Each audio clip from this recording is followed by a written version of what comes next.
Members present at the meeting: Councillor Andy Tatchell, Chair; Councillor Marcus Johnston, Vice Chair; Councillor Howard Baker; Tom Commis, Dale Ferrier, Andy Fewings, B Foster, Peter Gill, Tracy Kennedy, Shabana Khan, Gordon Lishman, Sarah Sloan, Lorraine Mahana, Leanne Pate, Anne Royal and Mark Townsend.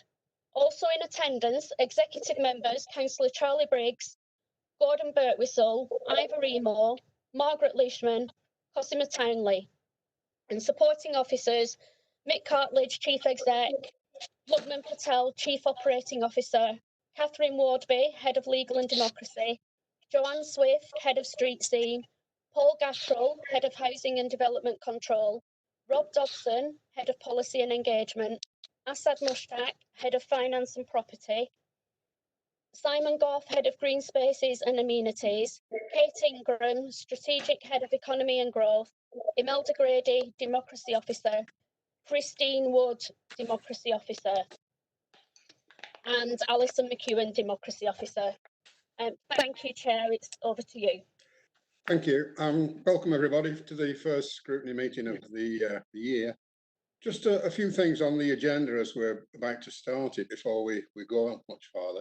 First of all, could I welcome Christine Wood, who's just joined the Democracy Department, and it's Christine's first meeting. It's a pity it's under these circumstances, but I'm sure you'll get used to it. Item 3, when we get round to there, that's produced a report.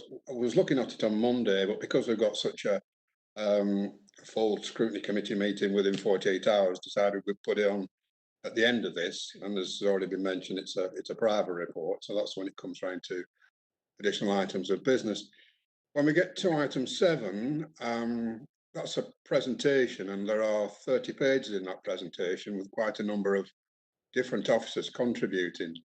The officers I'll ask them to introduce themselves as they do their piece within the presentation.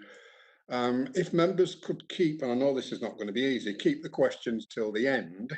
I know that sounds a bit cumbersome, but the benefit we'll get from that is if you're going to ask a question and presentation number 6 picked it up, then you may well have asked it early in the piece. So go right through the piece to make sure that the question's not been answered already, and then we'll do a full questions and answer session at the end.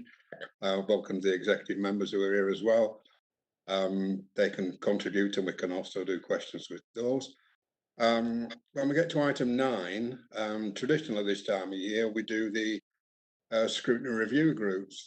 With everything that we've got on, and bearing in mind, I'm keen that this meeting should accomplish as much as possible tonight, but we also have the meeting on the 1st of July, which traditionally has a fairly light agenda, and once or twice in the last 5 years we've actually not held the meeting. But I think what would be a good idea is to major on the COVID scrutiny and take that over onto the 1st of July meeting for questions that need resourcing from tonight, or things that people don't think of and need picking up at a later date, and also for report back.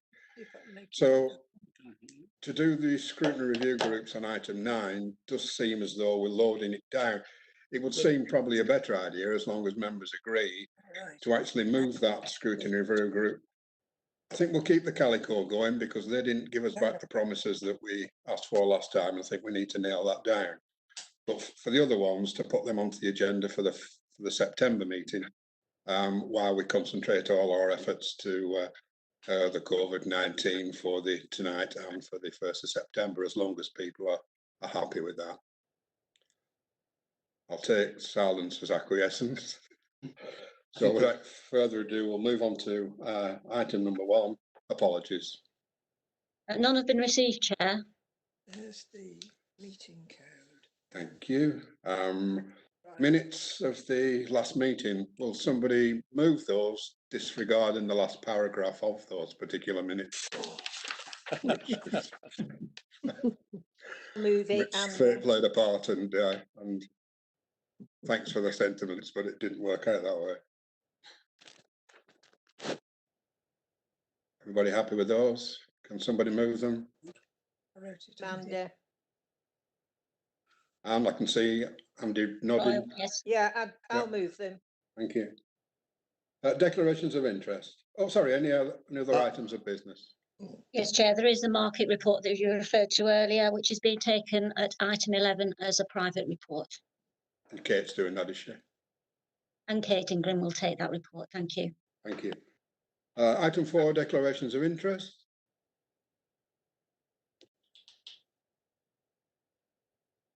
No? Okay. Exclusions of the public. As per agenda. Yeah. Public question time. There are none, Chair. Okay. Notice of decisions to notice of key decisions and private meetings. Yes, Chair, this is a standard Any item member on the on agenda. that? Teach me. It's a Yeah. standard item, Chair, and there are only 4 items on it at the moment between June and December. There was one down for June, which is the contact centre dilapidations, which isn't on the exec agenda, I don't think, for next week. So I presume that has slipped. Right. The single-use plastics, is that on the executive agenda for September? Because that's what you need. That's what I have done it. Just check for you, Chair. It is on the it's moved. It has been, the contact centre has been moved to September. Chair. Right. Okay. Yeah. And single use. Sorry. Councillor Foster actually wanted to speak to request to add another item of business. All right. Okay, what was that, Dave? All it was really, on these pages of the presentation that we've been given, I can't see anywhere anything about schools and the school hunger for summer. And I just want to raise that so that we can get on with it, really. Okay, I think the best way to deal with that is when Mick and the other officers have done their presentation, Right, if they actually touch on what you're looking for, that's fine. If right. they don't, when we do the questions and answers, raise your concerns then. If we can Okay. deal with them, then we will do. And if we can't, we'll get an answer back by the 1st of July when we have the second meeting. Fine. Is that all Okay. right? Okay. Thank you. Smashing. Fine, that's all right. So the key decisions, I mean, the only one, we do have the July meeting. So if there was something going to be decided by the executive in September, we could defer it till then in any case. Unless anybody has anything else off that agenda that they want to bring up, we'll go into the council's response to COVID-19, item 8, and I'll hand over to. Well, is Alison going to do it? Or is Mick going to do it? No, Alison's going to control the slides, Andy, but I'll kick off the presentation if that's all right. Yeah, splendid. I'll just wait for Alison to get it up and then.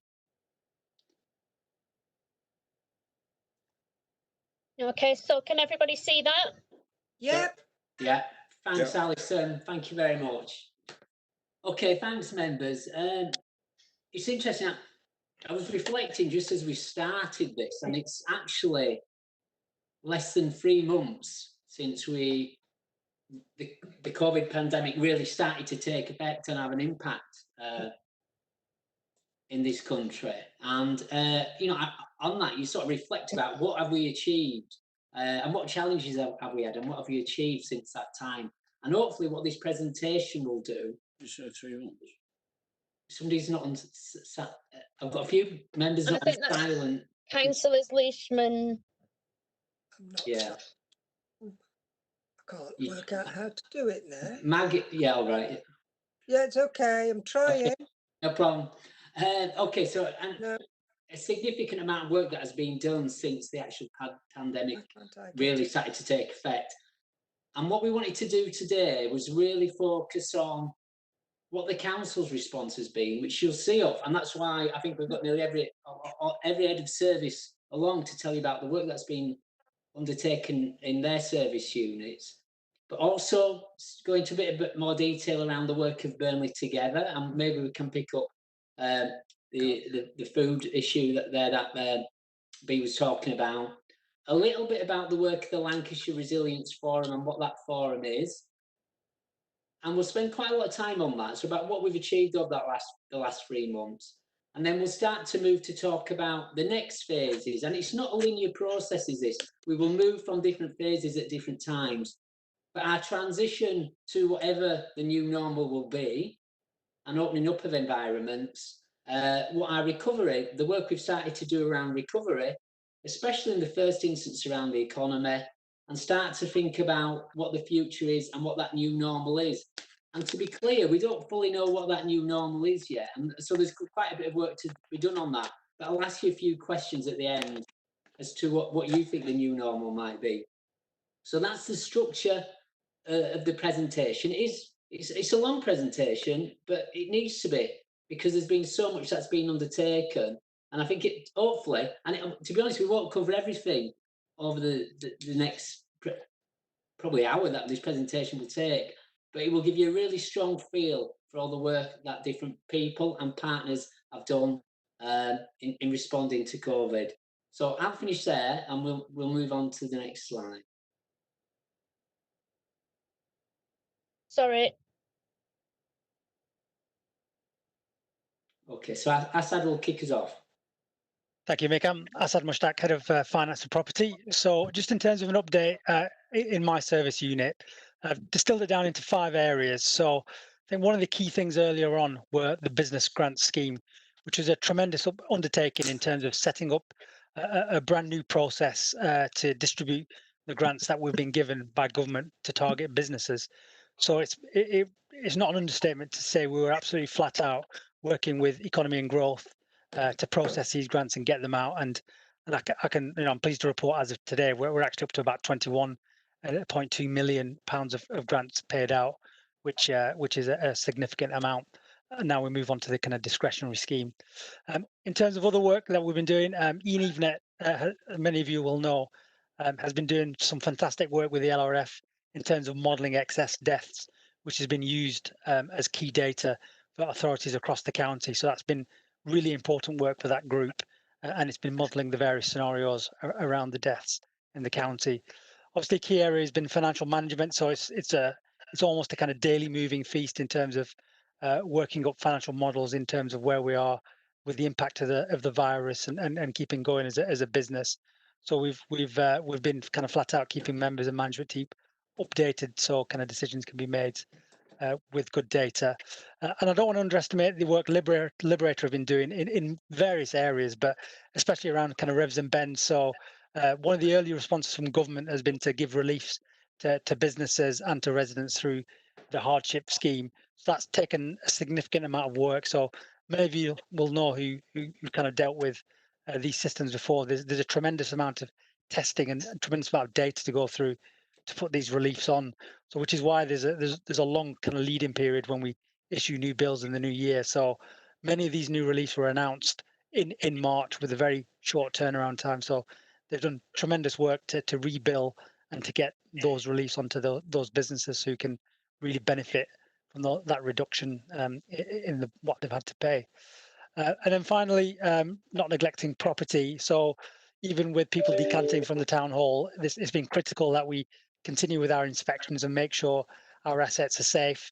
And also, obviously, with the significant amount of work that was being done across our assets, especially the town hall, that's had to kind of continue.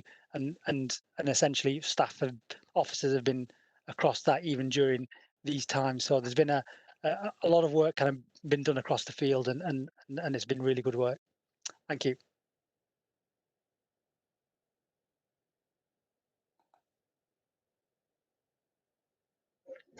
Okay, Alison.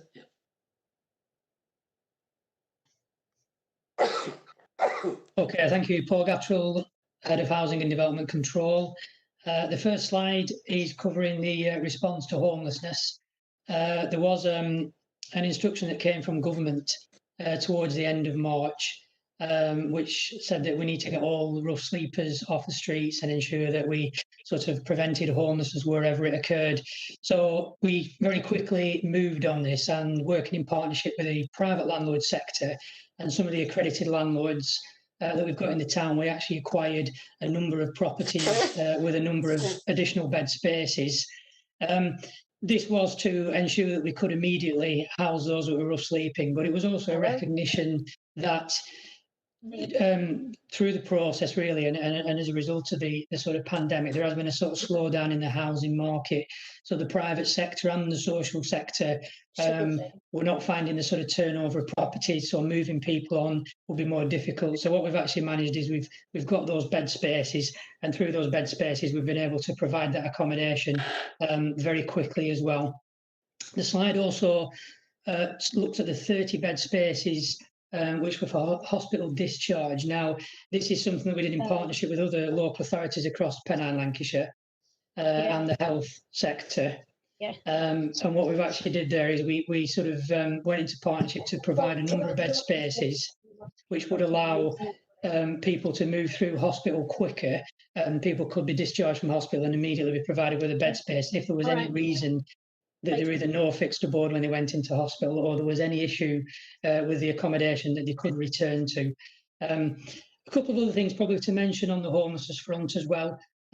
We did, as part of the Lancashire Resilience Forum and some of the work that we've done around there, there's a particular sub-cell of that which deals with homelessness, and through that we've actually worked with Health, Lancashire County Council and probation officers along with other local authorities to actually establish multidisciplinary teams. So as we're actually working into the next phase to begin to move people through and actually get people into more stable, more sustainable housing, we're sort of trying to do that together with health and other services to ensure that that's done in a sustainable way, and that the customers that we're dealing with get the support that they need. Next slide, please, Alison.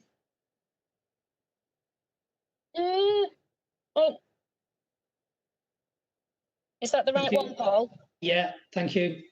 And this slide really just picks up some of the other functions really of the sort of Housing and Development Control Unit. Grants in terms of things like disabled facilities grants. Obviously at the end of March when the lockdown started, then we immediately suspended all grant work. But what we've actually been doing over the last few weeks is we've been looking at reintroducing outside grants. So for example, step lifts or ramps into properties.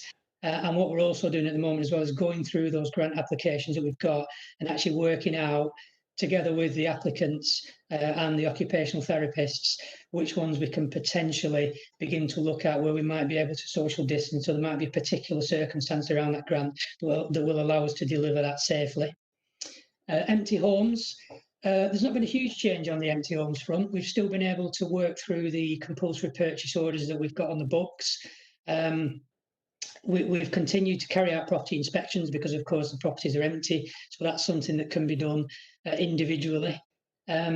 We've carried on working with or carried on contacting the owners of empty properties to work with them to try to understand what the reasons are for properties being empty and what owners' plans are for bringing those properties back into use, and also offering some of the support like the loans programmes and other things that we do to try and encourage owners to return properties back into use. The only area really where we've been impacted really in the empty homes programme is power of entry. Power of entry is where when we're potentially considering the acquisition of an empty property, if we're not getting the cooperation of the owner of that property and we need to inspect it to get a value on it and understand what kind of work and what kind of condition it's in, we have to apply to the courts for power of entry. At the moment, the courts aren't hearing any of those applications. So we're just looking back over the properties today, and we've probably got about 7 outstanding power of entries, but that's not prevented us from continuing to try to work with the owners of those properties and see whether we can bring that forward by agreement with the owner. Housing conditions, we have continued with emergency repairs. So we've always took the view that if we do have a situation that presents it to us where there is a very imminent risk to the health and safety of the occupant, we'll continue to carry out emergency repairs. Of course, we approach the landlord and get the landlord to carry out those repairs. But in situations where the landlord either can't or is unwilling or uncooperative and will not carry out those emergency repairs, and we've continued to do that, and that will remain the situation. However, we have suspended all of the routine inspections under housing conditions, and what we've actually been doing is we've introduced a sort of a process whereby we're actually working with the landlords and the tenants who report disrepair, and sometimes using WhatsApp trying to just sort of understand what the disrepair issue is and getting the landlords to go around and carry out the repairs where possible. That has actually proved quite successful, and we've managed to keep the repair programme up and running. And finally, just to mention for landlord licensing, again, we've managed to carry on processing licenses. We've now got the online system. We've been able to continue to sort of monitor landlords in terms of the management standards and the conditions that we set as part of the licensing programme. And we have carried on working with the police and street scene to tackle some of the incidents of antisocial behaviour that have been reported. Probably the only area that we're not currently carrying out under landlord licensing is proactive inspections, where we have a programme of proactive inspections of properties to assess conditions and try to raise the standard of property condition across those areas. But other than that, we've managed to keep those services up and running. And that's all from me for now. Thank you, Chair. Thank you, Paul. Hi, my name's Lukman Patel. I'm Chief Operating Officer at Burnley Borough Council. I just wanted to talk through some of the key environmental health activities that our team have been undertaking, as well as the business as usual work throughout the lockdown period predominantly. As you're aware, with the government guidelines, our environmental health team has been at the forefront of monitoring and enforcing social distancing throughout businesses in the borough. And I think this slide here is a good summary or an aide-memoire really in terms of what's happened to date. In terms of item number 1, which is identifying priority areas, what we identified early on that some of the bigger organisations were probably better equipped in terms of enforcing social distancing within their retail space or office spaces or workspaces. And what we did was we identified areas such as deprived communities or BME communities where there weren't necessarily the same messaging, or they were working with smaller budgets and smaller workforces. And what we did was a proactive campaign rather than wait for people to ring in with complaints, which we also took a lot of queries on. We identified a proactive campaign to target the areas which were most in need. And we liaised with various local community leaders, including local imams, local councillors, and community leaders, in essence, to make sure that the message got out there. And we used all sorts of different messaging or social mediums to ensure that the message got out there. And some of the ones which aren't the traditional ones, so the local imams helped us through the mosques, getting the social distancing message out to the BME communities. We use WhatsApp, which seems to be a quicker source of communication because not everybody is linked to the council's social media pages, so some of the key leaders help us in that regard. And what we also did, and items marked 3, 4, and 5 are some of the key activities that we undertook. They may appear to be relatively simple, but preparing a checklist, poster packs, and posting information on websites. However, these were quite critical, really, to ensure that the information got out there in a simple form and in a quick manner, because the government guidelines can be cumbersome to some extent, and we needed to ensure that people got the message quickly, and that was really good. And to give you a background, some of our practice has been rolled out as best practice throughout Lancashire, so there's credit to our environmental health team. And items 6 and 7 really show in terms of how we redeployed officers to undertake that activity. But right on the right-hand side of that slide, it identifies the phenomenal work which has gone into that function. 444 proactive visits, over 6, and it's way over this. This slide was prepared a week or so ago. 674 business interactions and over 1,000+ emails issued and providing advice. So that gives you some of the key a key summary of the social distancing proactive campaign done by our environmental health team. And now that team's also working on tracking and tracing, which Mick will come into later on. Next slide, please.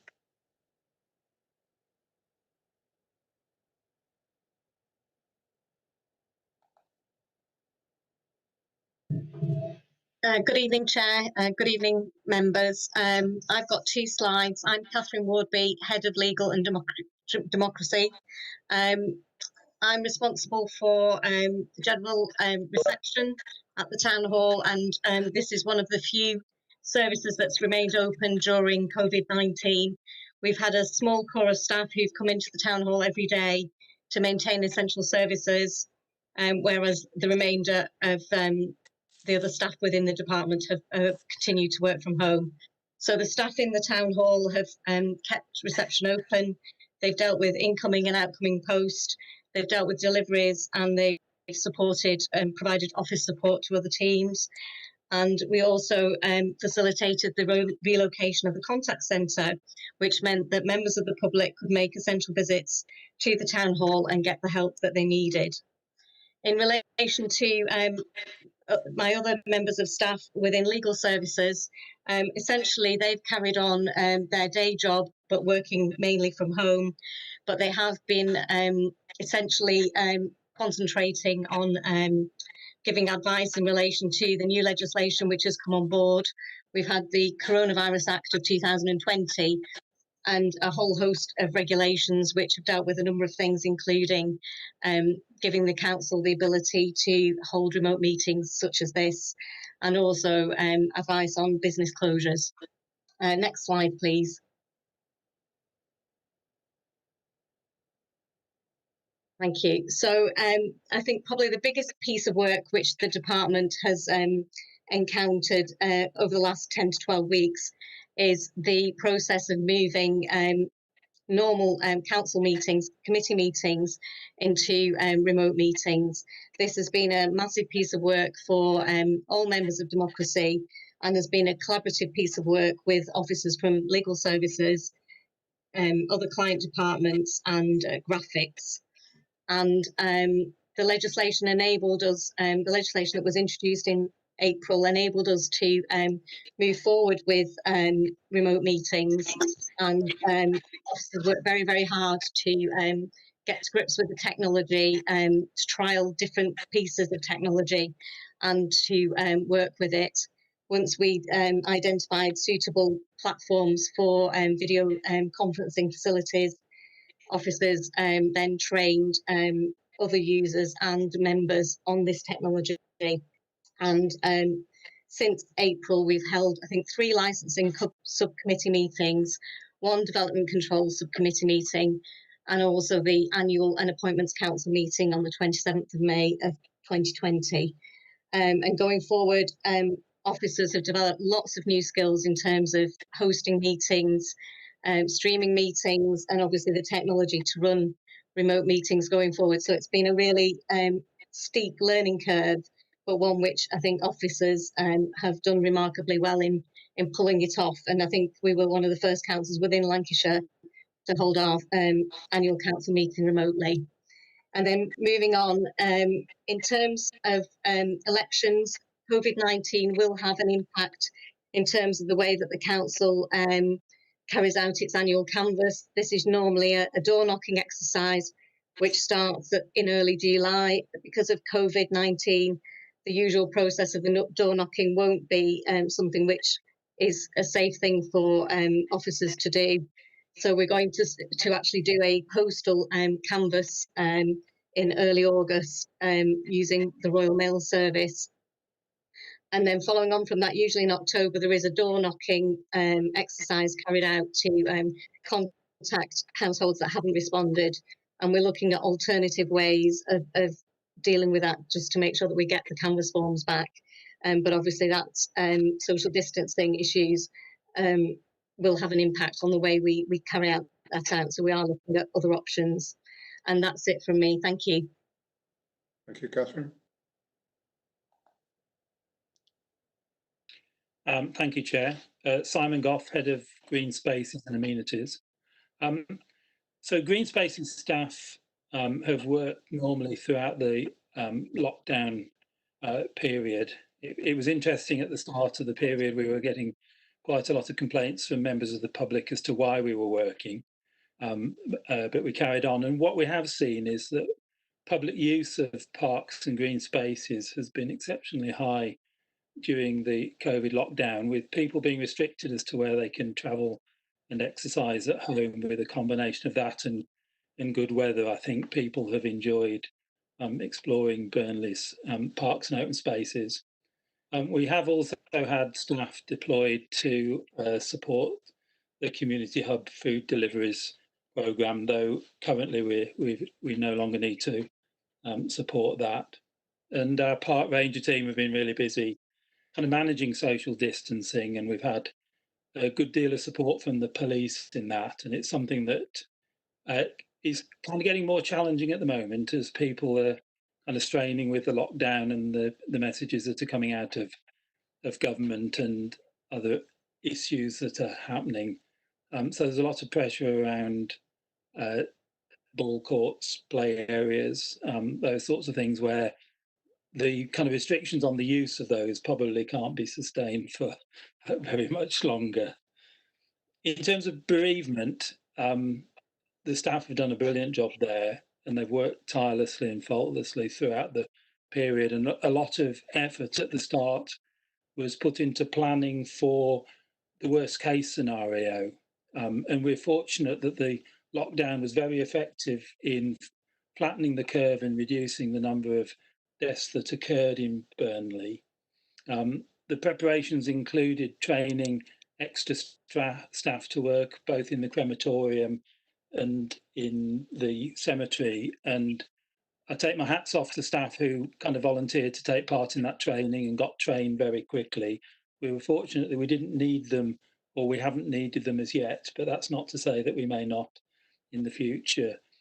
We peaked at about double our normal level of activity with a maximum of 64 cremation and funeral burial services taking place in a week. But as I say, I think staff performed really well, and we've kind of managed the balance between meeting the needs of bereaved families to be able to attend services and take part in the kind of memorials that are necessary when somebody's died, and the requirements to stay within the government guidelines. So we've facilitated live streaming of cremation services. That did exist previously, but we've opened it up as a free service. And as Assad mentioned, we've taken a lead working with the Lancashire Resilience Forum in modelling the excess deaths across the whole of Lancashire, and that put us in a very good position to plan the services that we were delivering.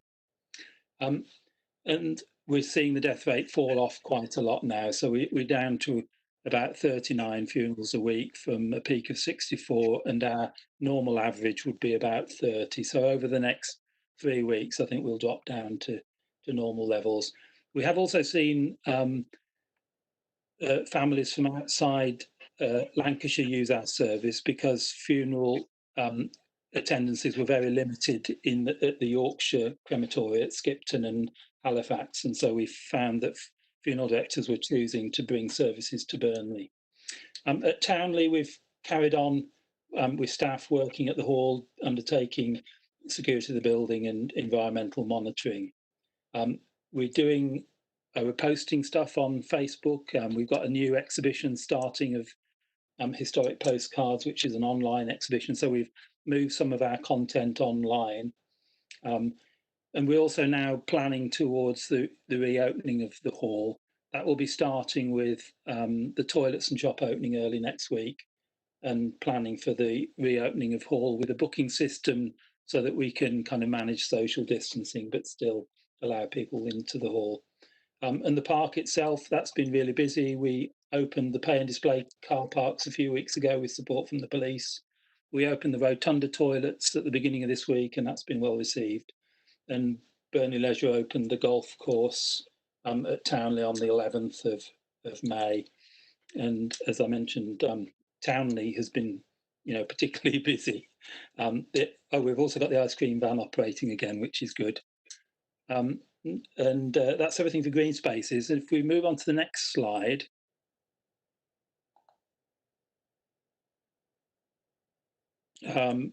So I'm covering where Burnley Leisure are at the moment. As you'll be aware, their initial response to the lockdown was in accordance with government guidance. All of the leisure centres and other facilities were closed from the beginning of the lockdown. And Burnley Leisure were eligible to furlough staff under the government scheme. So they've done that with staff being paid 100%, with the exception of a small skeleton team of about 8 senior managers and other staff who have been kind of managing the service and doing the planning that's necessary for kind of moving on into a recovery phase. So the current position is that Burnley Leisure are reviewing and updating their business plan and cash flow, both for the rest of this year and then looking ahead into next year. At the moment, and until the government are clear as their guidance as to when facilities are open, there's a lot of speculation within the cash flow and business plan. But as soon as those things are clarified, then those plans will be able to be firmed up a lot more. But it's certainly likely that the biggest impacts will be in areas such as the mechanics, where it is very difficult to operate a theatre and maintain social distancing. And so those impacts could carry on well into next year. Burnley Leisure is starting to introduce, they have been doing online exercise classes, and they're about to start doing outdoor exercise classes at Prairie and at Padiham Leisure Centre using the tennis courts. As I mentioned, the golf course opened on the 11th of May, and the golf driving range at Prairie is also now open as well. And other facilities are under continuous review. So, for example, the boating lake and cafe in Thompson Park. And then the next phase is moving into the recovery plan for Burnley Leisure. And as I mentioned, that will be involved in producing a detailed recovery plan, both the cash flow and the kind of business plan for how they will go forward. And then looking at what the long-term impacts are because of the limitations that social distancing imposes. So Assad, Luckman, myself have been working with Burnley Leisure on developing the plans for that. And that's everything for Burnley Leisure Trust. Thank you, Simon. Hi, it's Luckman Patel again, Chief Operating Officer. Just want to talk through some of the work our outsourcing partner Liberator has been doing throughout the pandemic. I'm just going to summarize it because they have been doing a lot of work behind the scenes, but just want to sort of echo what Assad has mentioned earlier with regards to the tremendous work they've done with the business rates, bills, the council tax support and the grant payments. So over 6,000 revised council tax bills have been issued. Nearly 500 business rates bills have been revised and issued as well, and they've been doing phenomenal work in relation to grant payments, which Assad's pointed out and Kate will allude to later. They've been working very, very closely with both our finance team and our economy and growth team, and it's been a real team effort in that regard, and they are quite at the forefront of helping us distribute the discretionary grant fund, which has been established as well. In terms of remote working, which we'll go to in terms of what our staff are going to do, they've been helping out a lot from the IT services they provide, and they've been excellent. Majority of their staff who are office-based are now working from home, so they don't need to physically go into the contact centre. They can answer the calls from home, which has been a real benefit because of the fact that it reduces the spread of the virus. Technology we didn't have in place, which Liberator put in place, which has been a real asset at this time. They've been working very closely with our property team and our strategic health and safety advisor, undertaking building risk assessments for our buildings to ensure that we're compliant, and also displaying and basically putting in place best practice for social distancing, as well as carrying out the mandatory checks like Legionella, which is very important to manage during these times when buildings aren't used as much. Catherine alluded to earlier that they've relocated the face-to-face element of the contact centre into the town hall because of reduced demand, and also the screen sort of helps reduce the spread of the virus. And we are working with them with plans to see when the face-to-face contact centre at Parker Lane can be reopened. And we work very closely with them to ensure that the contact centre was open during the it says over the May bank holidays, but overall bank holidays to date so far. There was a key reason that decision was taken, was to ensure that people who needed to contact us for various support, including grant payments, business rate bills or general queries, we could answer their council-related queries as quickly as possible to reduce distress to residents and customers. Can you move to the next slide, please, Alison?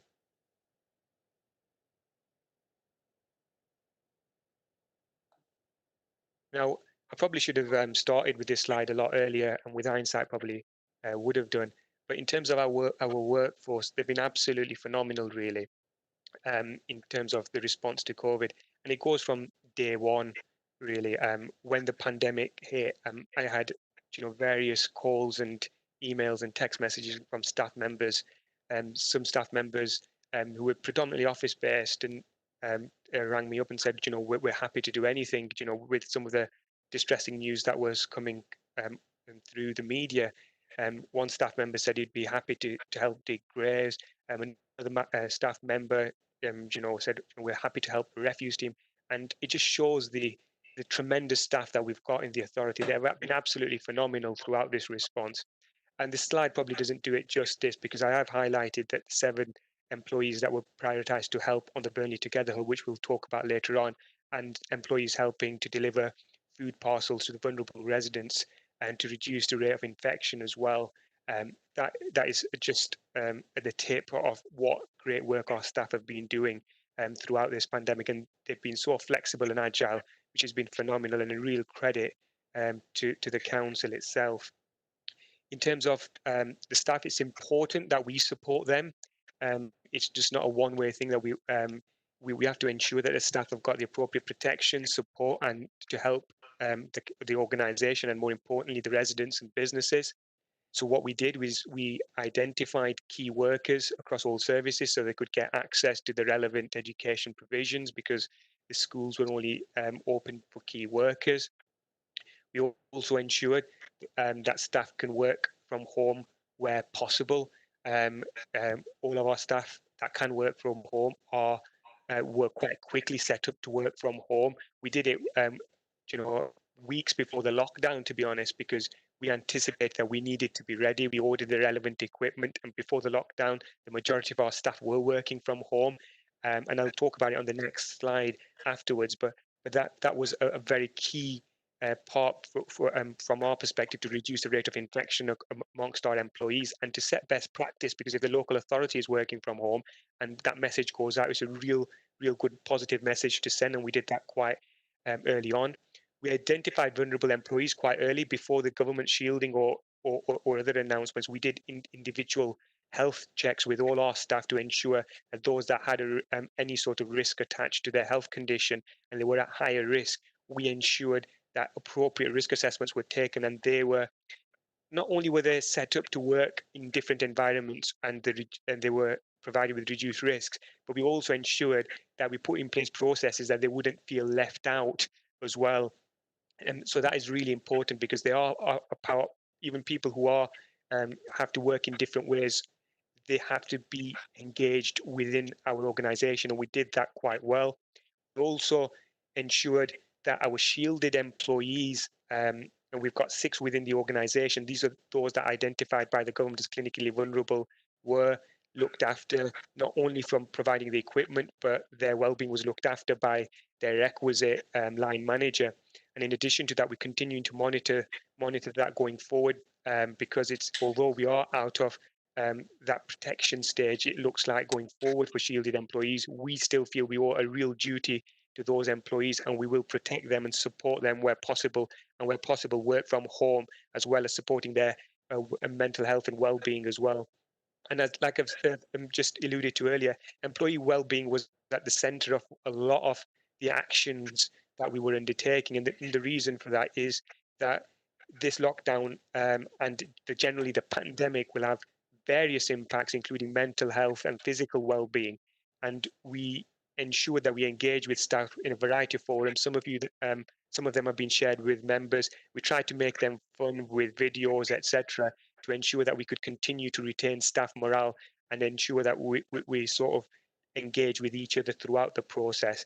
And the last thing on that slide is bereavement support. We recognise that staff would lose members of their family, or potentially could lose colleagues. Fortunately, we haven't lost any colleagues or elected members so far, but staff did lose loved ones throughout this period, and we put together a very strong and comprehensive bereavement package for staff to access internally, and that was really important, because it's a strange time to grieve, because you can't grieve in the normal ways. having experienced it myself, you can't give a family member a hug. I've not been able to do so myself, and it was very important that we supported staff through that process. And we have developed mental health and bereavement counsellors within the organisation to deal with these unique circumstances. Please, could we go to the next slide, please, Alison? I thought it would be just useful to give you a snapshot, really, of employee attendance as a result of COVID. The first paragraph shows that the sickness absence rate as a result of COVID, in March and April, it was 0.13 and 0.18 respectively. In May, we had no days lost for staff as a result of COVID. And a lot of this credit we put down to taking early action in terms of getting staff to work from home where possible, giving out the appropriate guidance early on.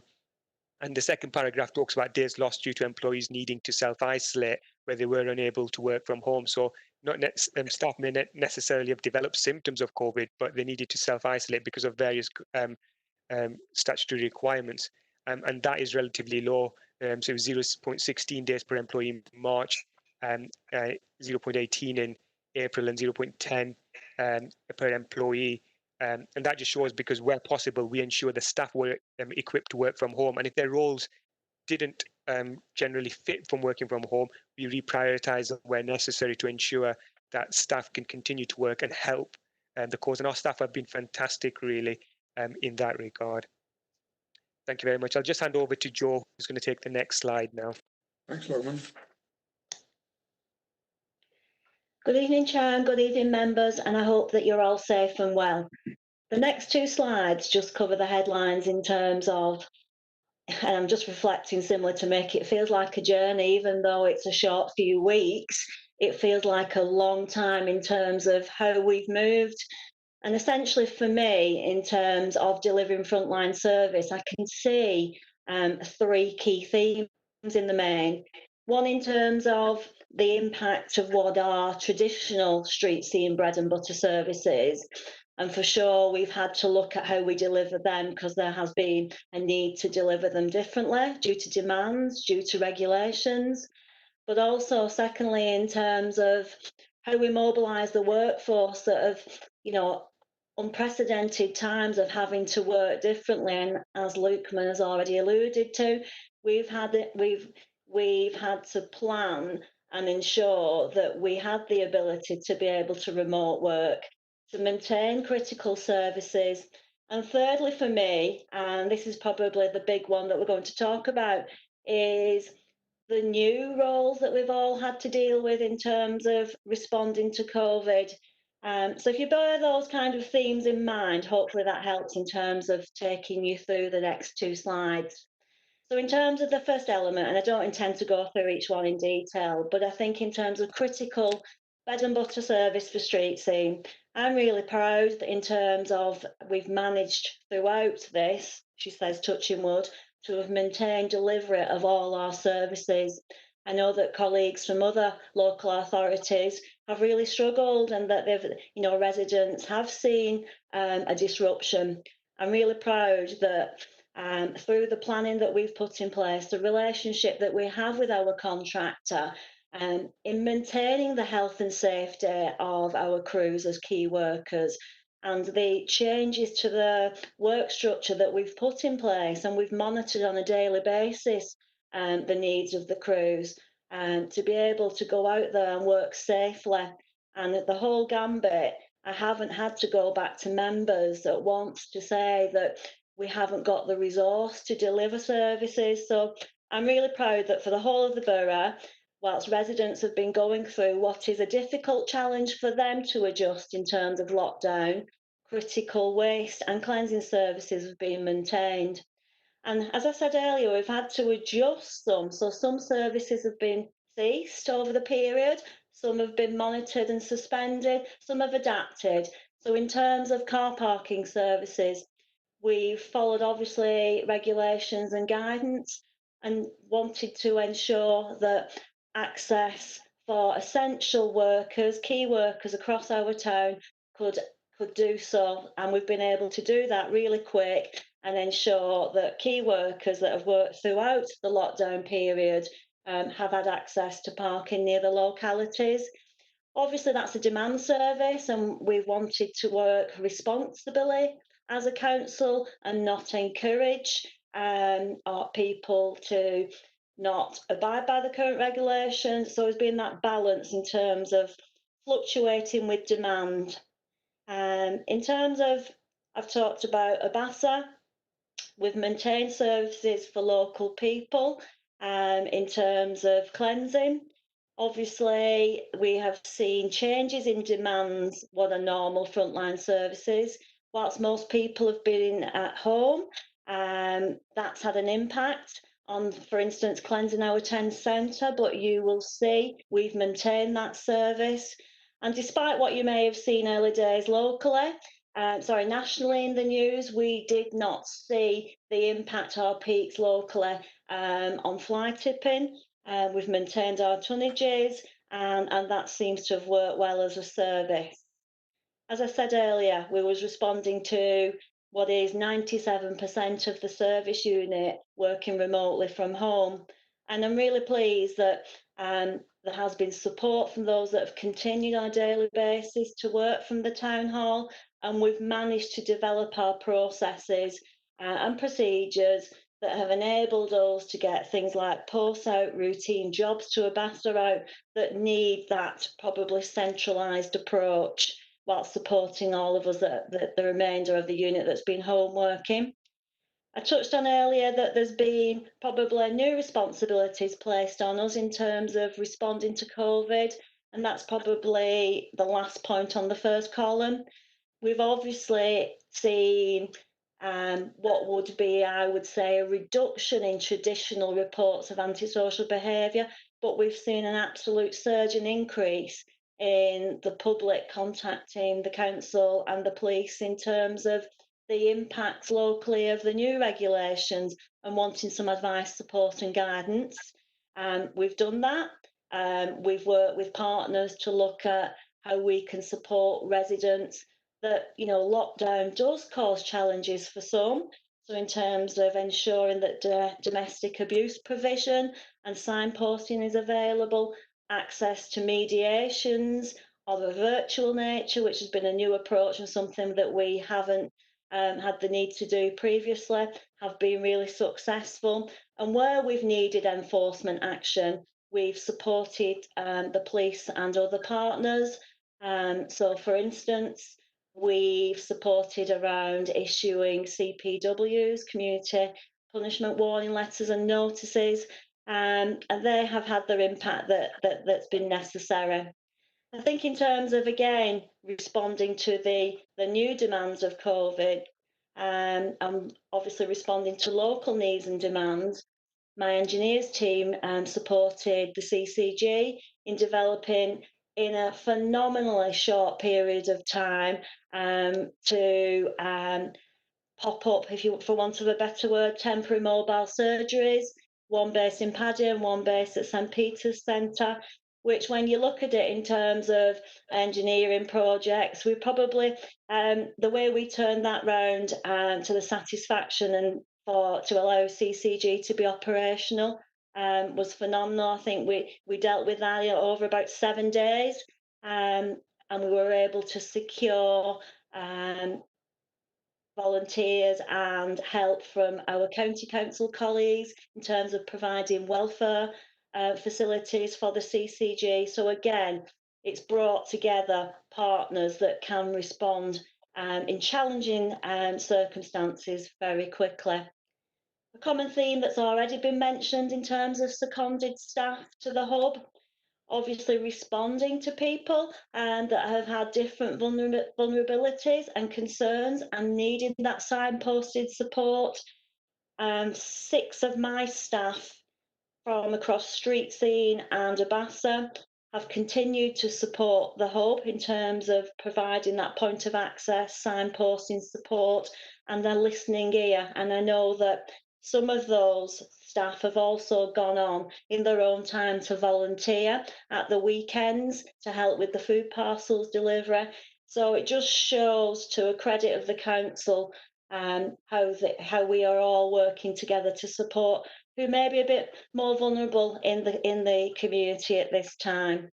think it's already been mentioned about the bereavement support, not something that traditionally my service unit would become involved with, but supported Simon and other council colleagues to develop that support package and signposting and counselling service, not only for our own staff, but for those calls coming in via the hub.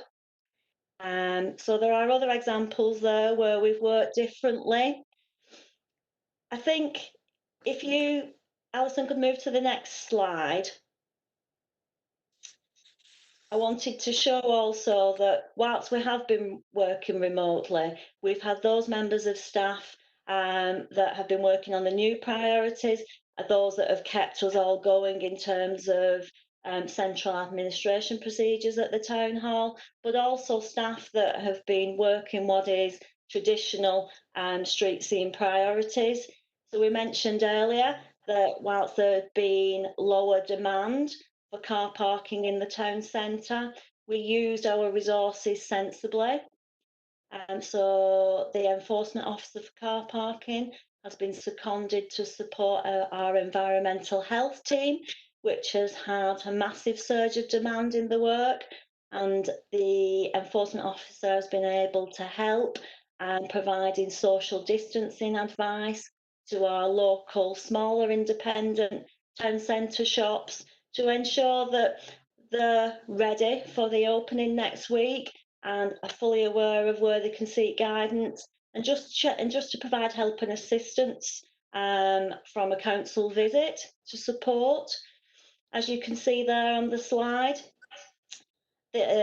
we've also submitted in partnership with the Police Crime Commissioner for, once we come out of the COVID restrictions, hopefully, that a bid for Burnley will be considered for a tune of £500,000 to look at how we could improve target hardening for some of our wards that would benefit from that increased investment.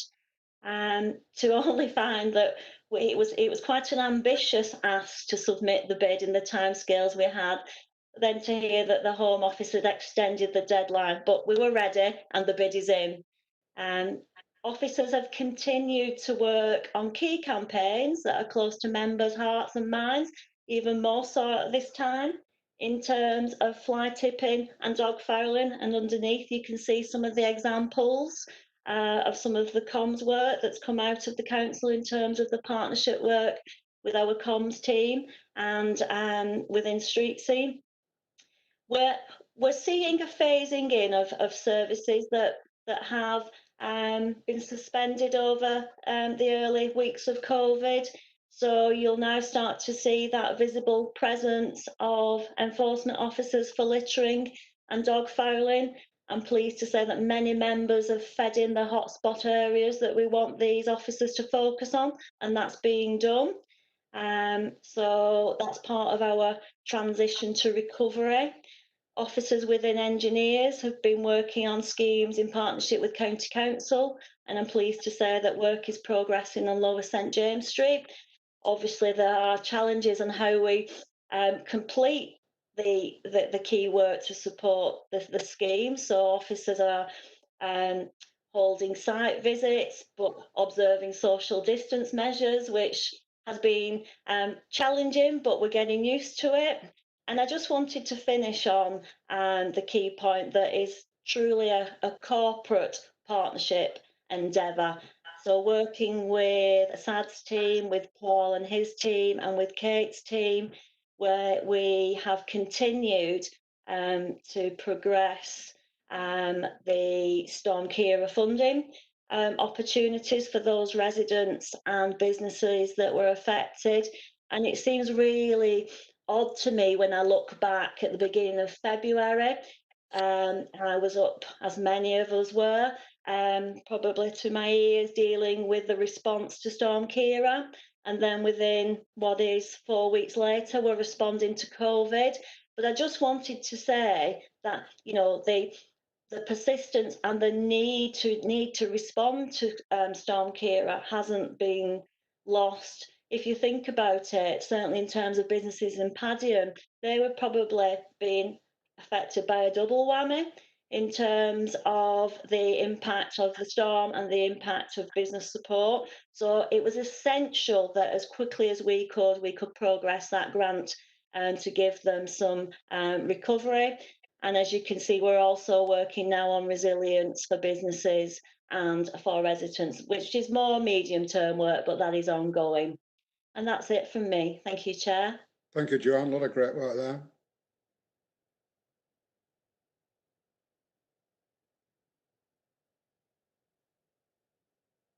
Who's doing economy and growth? Okay.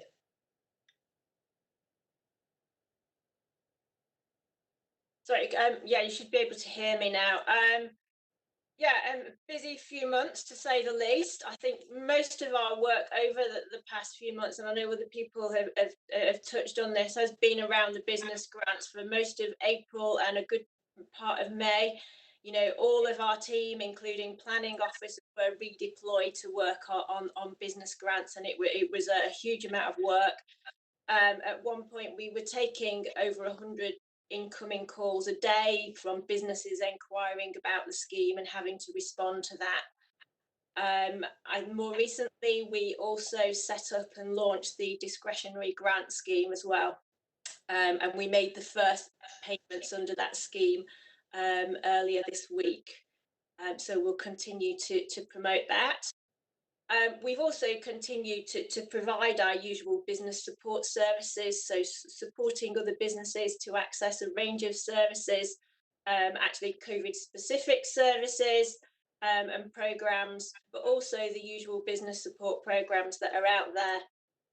And also dealing with all kinds of peculiar requests that we quite often get through our business support team, and we've put businesses in touch with NHS procurement, LCC procurement, where they've been producing PPE equipment.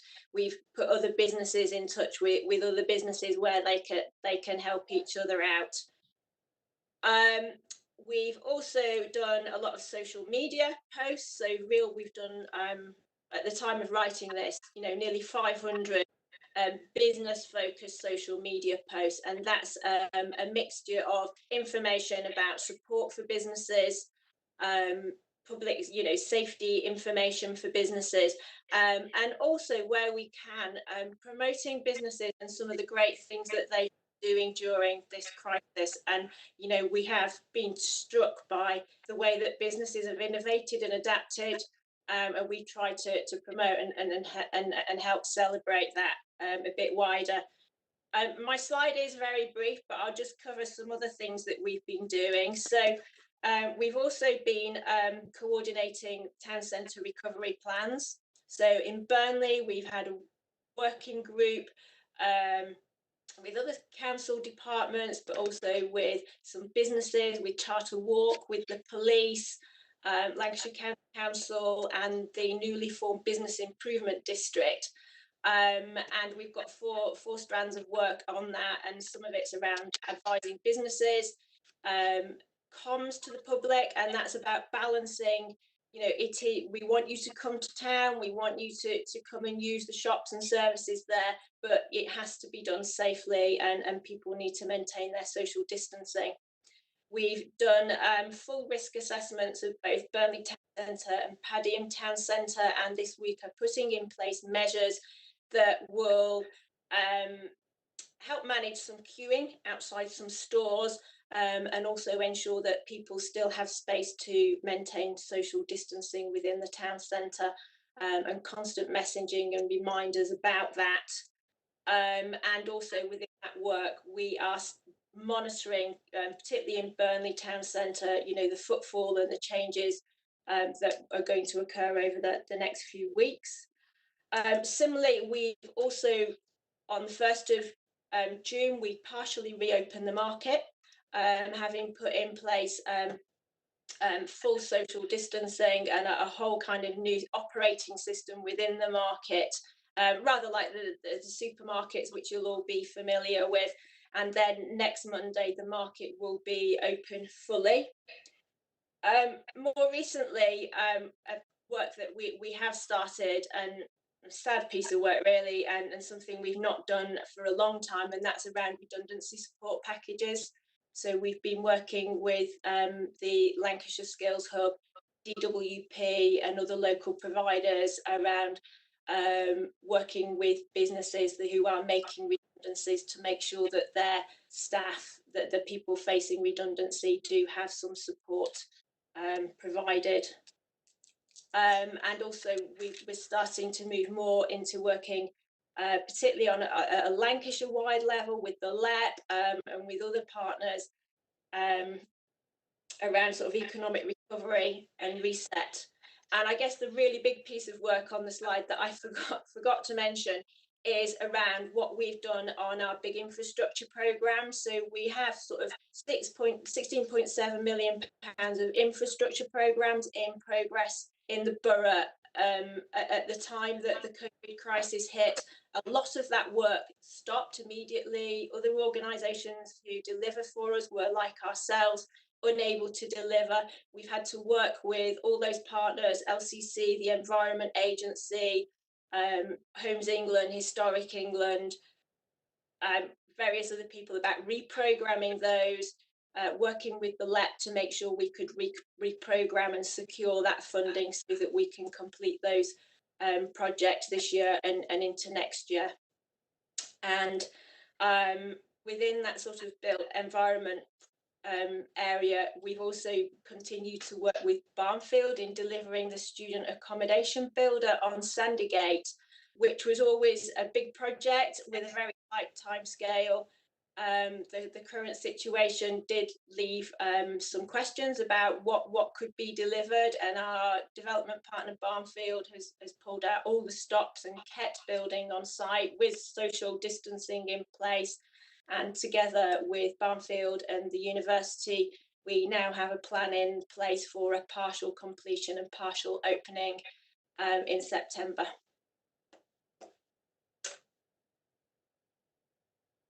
Thank you, Kate.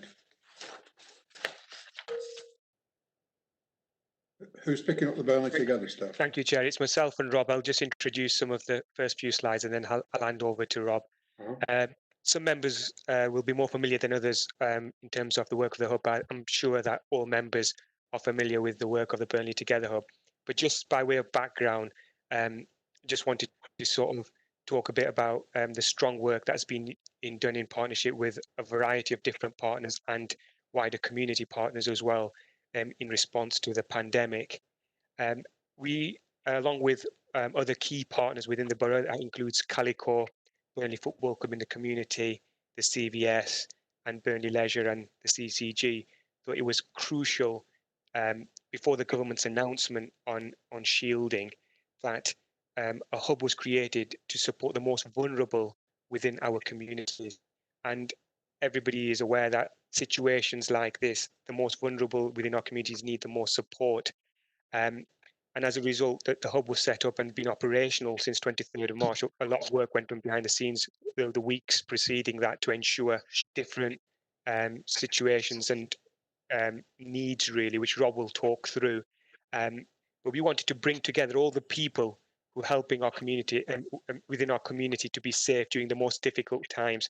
And it involved the private sector, the public sector, the community voluntary sector. Everybody got together to help the most vulnerable. For our residents, if they weren't sure where to turn to, we could find somebody who can help them. And Rob will talk through some of that going forward. Alison, please can we have the next slide, please? And I thought it would be important just to sort of highlight some of the stakeholders who are engaged on the Burnley Together work.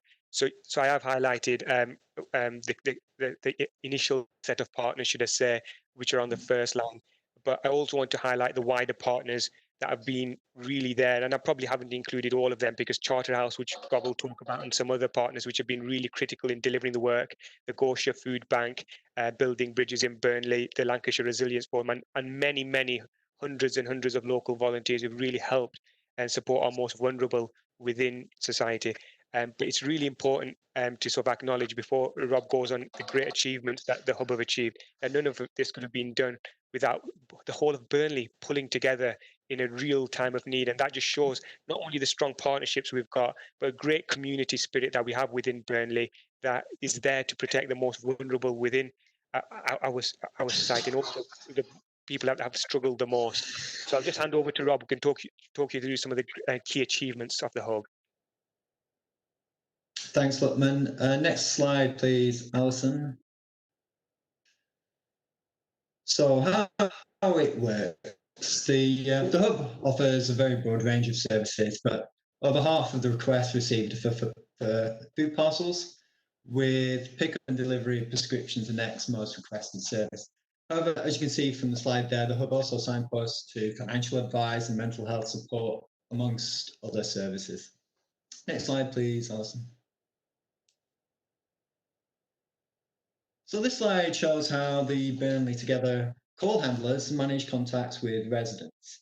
The system is cloud-based, so this meant that the hub could get up and running really, really quickly with staff working from home, which was, of course, going to be important for us. So getting access to this system through Calico was a massive advantage to us, therefore. There's just one number for residents to call, with calls distributed to 20 call handlers. So it's a fully functioning data protection compliant customer relations system, or CRM, and that ensures that all cases are followed up and cases closed. And further to the last side, call handlers have access to a database of over 220 different services from local agencies. Next slide, please.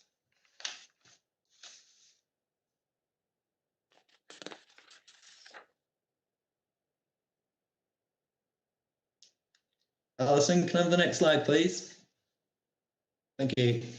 So, oh, sorry, back one, thank you. Thank you. So Burnley Together is active on social media, so members may want to start following the feed if you don't already. The Burnley Express has been particularly supportive of what the hub has been trying to achieve. So I'd just like to share my gratitude for how it's promoted the positive news about the Burnley community during this crisis. Next slide, please, Alison.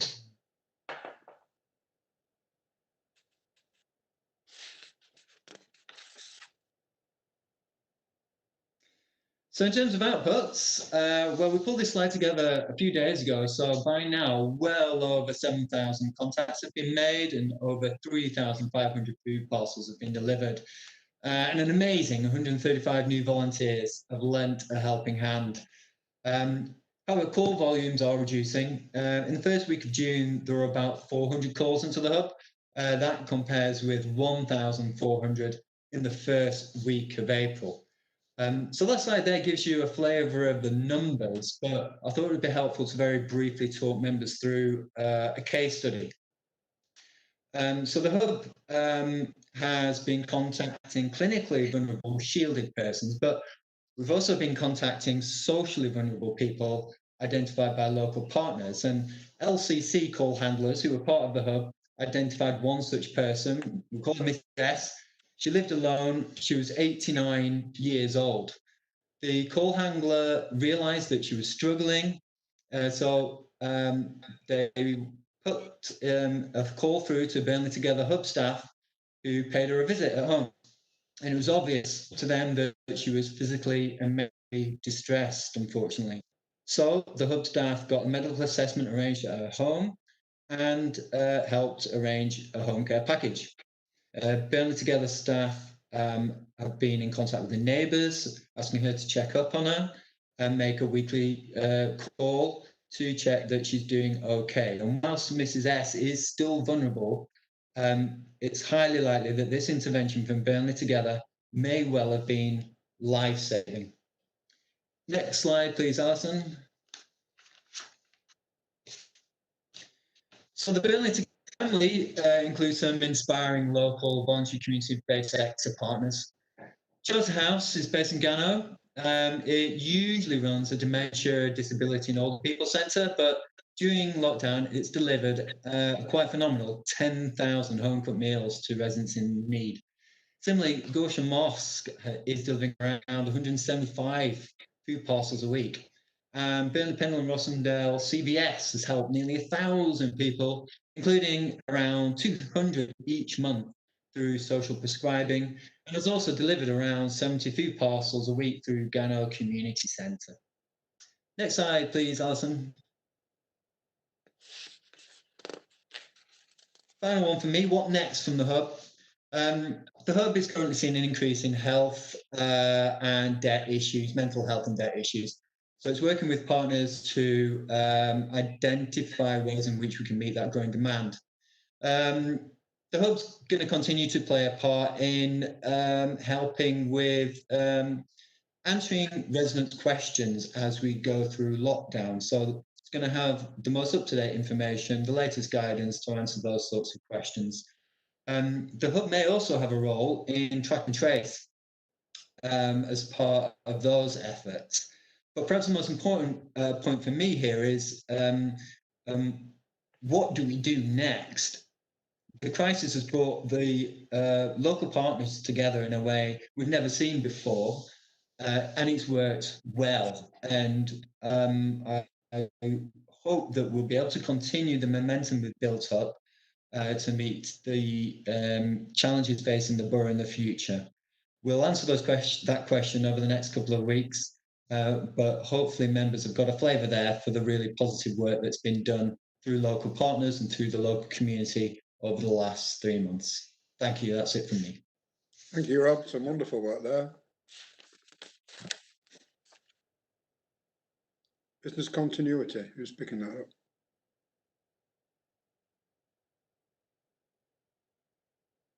Hello?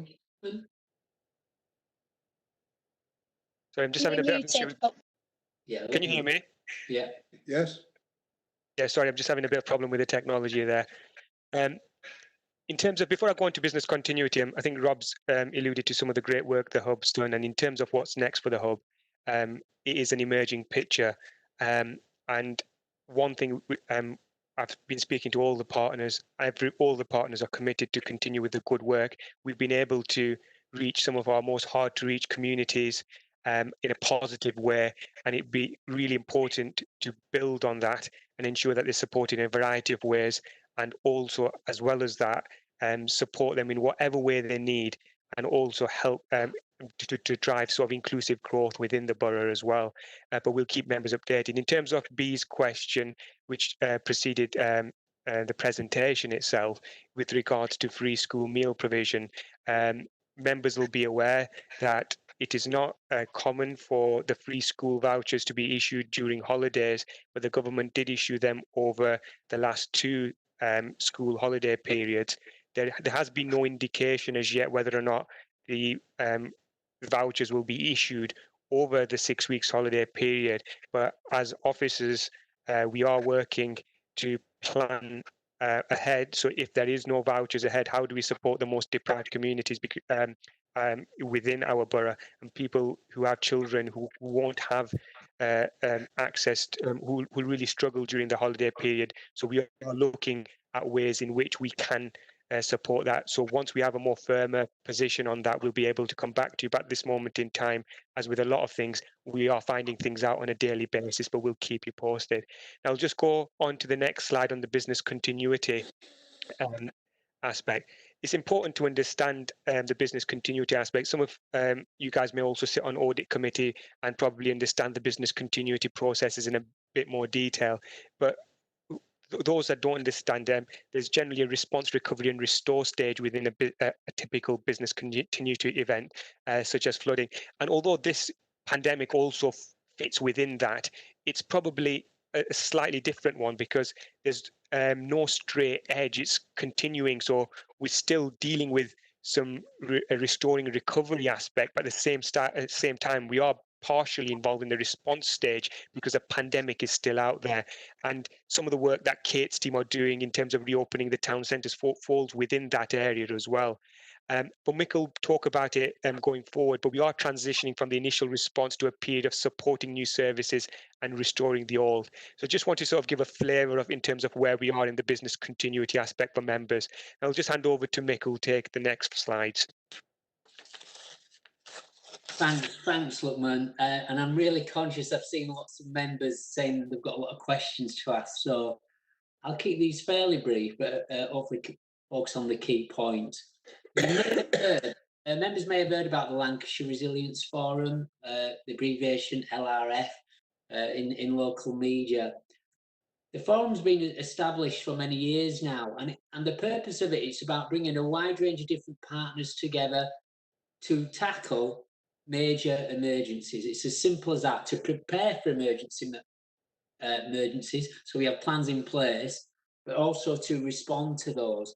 Now, often emergencies will be much more short-lived. So, for example, when we move to a flood, when we have a flooding incident, there's the flooding incident itself, then there's the clean-up, and then there's a sort of a recovery phase. And the LRF focuses more on that emergency period, sometimes pick up some of the clear-up, but then the other agencies then take on the recovery phase.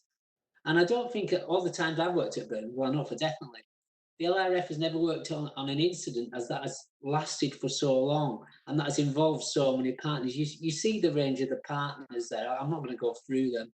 Some you'd expect, some you may not, but it has been all those partners really closely working together. And if we move on to the next slide, Alison. This is the structure. This is the current structure of the LRF. It is changing next week. We approved a new transition phase, but DCC Terry Wood has been the chair of Gold Command, with a range of other partners involved in that. And there's been a silver tactical group, and also a wide range of what's known as bronze commands or bronze cells. And what's been really sort of important and really valuable, I think, across Lancashire, as the way that different partners and a lot of district chief executives working with county colleagues, the police and other services have come together. So most of the cells, the bronze cells, are led by chief executives, and I currently chair the test and trace cell, which has taken up quite a lot of my time, I must admit. And just to give members a flavour of the sort of pace and work of the LRF, once the LRF we still have the cells meet on a regular basis, but all the strategic coordinating group and bronze commands, we're coming together every morning at 8:30 every day, 7 days a week for a period, right in the heat of the real emergency of the pandemic. And there's still we still have meetings 3 days a week, just with a wider group, and then the cells have their own as well. So the test and trace one meets three days a week. And again, these are virtual meetings. The vast majority are virtual meetings, but the amount of work that's being done by partners has been significant, and will continue for a period. But we'll move more to the transition and recovery phase. But we'll also have the cells in place, so that if, for example, we do move to a second spike, some of these cells would come back into operation. An example there would be around death management potentially. But some really excellent work working right across those partners. So that's some of the work of the LRF that will continue. Next slide, please, Alison.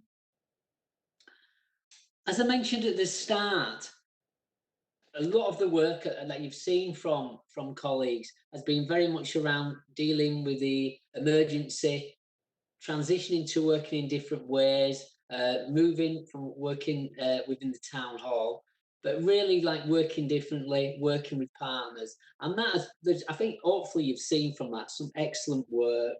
I mean, I'm really proud of staff within the council, and I'm really proud of residents and of partners as well. I'm sure you will be. But as we move to that transition, we're starting to see the easing of the lockdown even tonight. There was the idea of the social bubble has come through. And I will say one of the things that has been sort of challenging, but I have to understand it as well, is we've had to respond, and so has the LRF, we've had to respond to announcements that the government have made at 5 o'clock on the night on the daily briefing. We don't normally get advance notice. We find out there and then we have to respond. So the speed of our response has been really impressive in my view. We're starting to see that reopening of environments and settings now, and colleagues, I've talked to you about some of the work we do in there. That demand on core services is coming through now. We are getting back to normal in a number of areas, but we're dealing with that on top of also dealing with the different challenges of the pandemic as well, and that is creating pressures. And I will say what I've seen across the council and across different agencies as well, and I think it's something we do need to keep an eye on, is colleagues are really fatigued and weary. They really are, and it's something that we need to keep an eye on. So we need to focus on what our priorities are, and we will continue to do that. But there may be times when might not be able to get everything done that people want, but we will continue to focus on priorities. And I can assure you that everyone will give 100% as always. I'm a little bit alarmed at some. I'm seeing some of the wariness, and you know we do regularly tell people to take time off, have the odd day here and there wherever possible to make sure that they're fit for the game. And obviously the test and trace, that's now coming in, and there's a lot of work that's going in to get ready for that, and I'll talk about that in a minute. And then also in terms of the recovery, we will move to developing a new an all-encompassing recovery plan. And we've already started some of that work. It's not a linear process where you deal with emergency, deal with transition, move to recovery. Some of the work that Kate's talked about earlier on is very much around how we're starting to recover the economy. We also need to, as we know that this pandemic will have long-lasting effects on our residents and the community, and that will include a really lot of people working together and a lot of partners in how we respond to that. And also Burnley as a place and the different environments, that will be another key part. Okay, Alison, next slide. But that transition and recovery work, as I mentioned, it's not something that we're just about to start. We're already on with that. There's been a lot of consultation with businesses to really start to understand the true impact of this pandemic and starting to get a feel for the other different types of support that we need to provide for those businesses. A lot of work's being done, you'll have seen, on advising businesses on making their work environments COVID safe. And I've been really impressed by some of the work that businesses have done to make sure that their environment is safe. Similar across the council as well, the work we've done at the town hall to make that environment safe for when colleagues come into the town hall. The amount of work that's been done through the bid and with town centre businesses and our teams advising them so that we can reopen on the 15th of June. The work we've done to publicise that. I'm aware that I think it's Granada TV want to come on Monday to look and see how we're doing it, and I'm really pleased about that. I'm also a little bit worried because I'm sure we're going to be very busy on Monday. There'll be that pent up demand retailing. But we'll make sure that the town centre is safe. As Kate mentioned, we're already working with the LEP and East Lancashire Chamber, especially in areas, certain sector support, especially one example would be the aviation sector. I've talked about the test and trace programme. The area that we'll be working very much around will be around outbreak management. So, for example, if there's an outbreak in a school, a care home, or in a workplace, it's those sort of environments. But a lot of the work that we're doing is very much around prevent. And it's only like just before I came on tonight, the 300 million allocation that the government gave for that programme, we got news of that. And it has gone to upper tier local authorities, but with a clear expectation that where it's 2-tier, that will be, some of that funding will be used to fund the work within those district councils. We know there's still a lot more to do. We'll continue to build on what we've done and that transition work and the work we've done so far. But the plan is very clear. We will continue to work with businesses, our strategic partners, and the voluntary sector to develop a recovery plan. This will go on for a long time. This will We'll start developing that work, and it'll be an iterative plan because we're constantly going to be changing as we go forward, and so is the environment. And then finally, move to the last slide, Alison. We know there's going to be a new normal, but we actually don't know what that new normal is yet. But some of the things that I was thinking about that we need to start to think about is what we've done over the last less than 3 months is unbelievable. The rate of change, and I think I mentioned it to some members of there. So, for example, in terms of IT, we probably moved on about 3 or 4 years in our IT usage in the last 3 months. The work we've done, working with partners and all sectors through Burnley Together, we need to keep that going forward, and that will help to start to inform some of the things for our new normal. There may be some things that we've done for many years that we've stopped doing and we haven't really missed. And an example for me is I can spend quite a bit of time driving to and from Preston for meetings, and yes, sometimes you do need to see people face to face, but other times we've learned, and we always knew it anyway, we can do meetings in different ways. And I think not only will that make us more effective with our time, it will also help the environment as well by reducing the number of journeys. And also, there'll be new work that we need to do, and that's obviously what we'll be developing over the coming weeks and months. But we aren't going to go back to where we've been. This has reset where we will be going for the future, and there'll be some questions that we'll be looking at, and some questions maybe we'll come back to scrutiny to get views on in terms of that new future and that new normal. So I'll finish there, Chair. I said it'd be a long presentation. I make no apologies for that. I think it's right you get a really long and comprehensive view of all the great work that's been done. But one of the things I will say, the work that's been done across all sectors, across college staff, across the council, and with all partners has been significant. And with our residents as well. And I really do think as a scrutiny committee, you should be very proud of all those partners and residents working together. And I'll finish there. Thank you, Mick. Very comprehensive presentation. As you quite rightly say, there's a lot of reasons to be proud and a lot of hard work that's been done. And when you think there's actually no precedent for this, it's not like you can pull a blueprint off a shelf and let's work to this. It's all innovative stuff, and it's all looking after the people of Burnley, and I think it's been quite a moving presentation at times. What I intend to do now is throw it out to members, but also we've got executive members with us tonight as well, and if they'd like to make a contribution relevant to their portfolio, then they're welcome to do that as well. I've been noticing that questions have been going into Alison and to Imelda. I'm hoping they've got some sort of list that they can pass.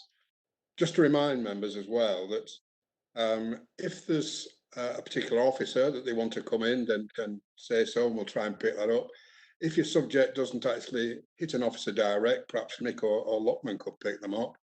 And we have the fallback meeting of the 31st, should your question not have an answer tonight, but be able to bring it back to that meeting. I think what it showed us tonight is this is such a wide-ranging subject that certainly I thought was encompassing the 31st as well in this scrutiny exercise was certainly needed. So if Imelda or Alison's got the list for questions, or as you say, if an executive member wants to make a contribution, can't you just show them up, please?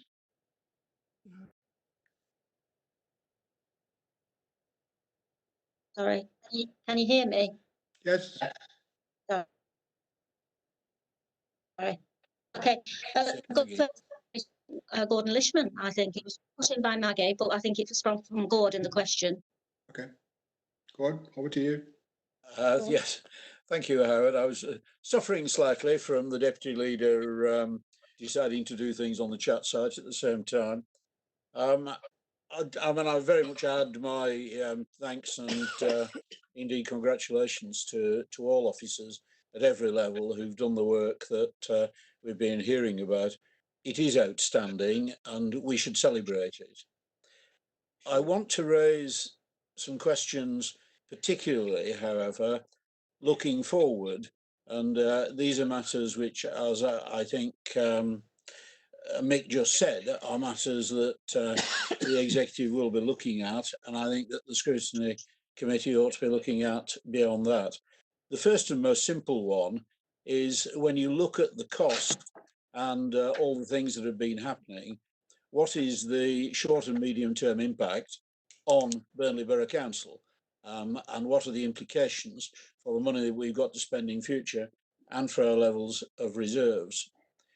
My second point is people keep talking as if the new normal is something that's going to happen immediately, that we will come out of COVID-19 and then it's just a matter of a recovery programme.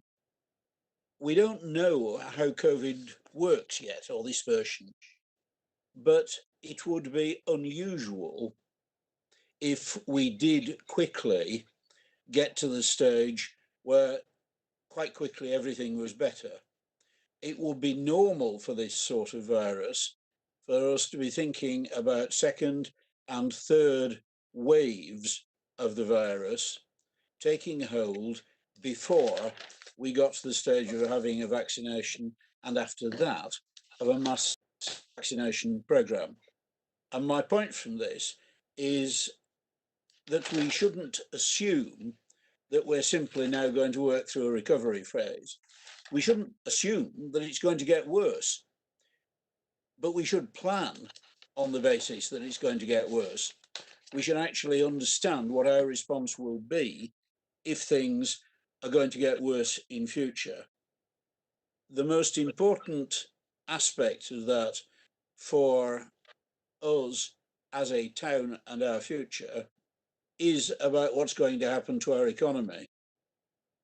The recent report, which looked at the implications of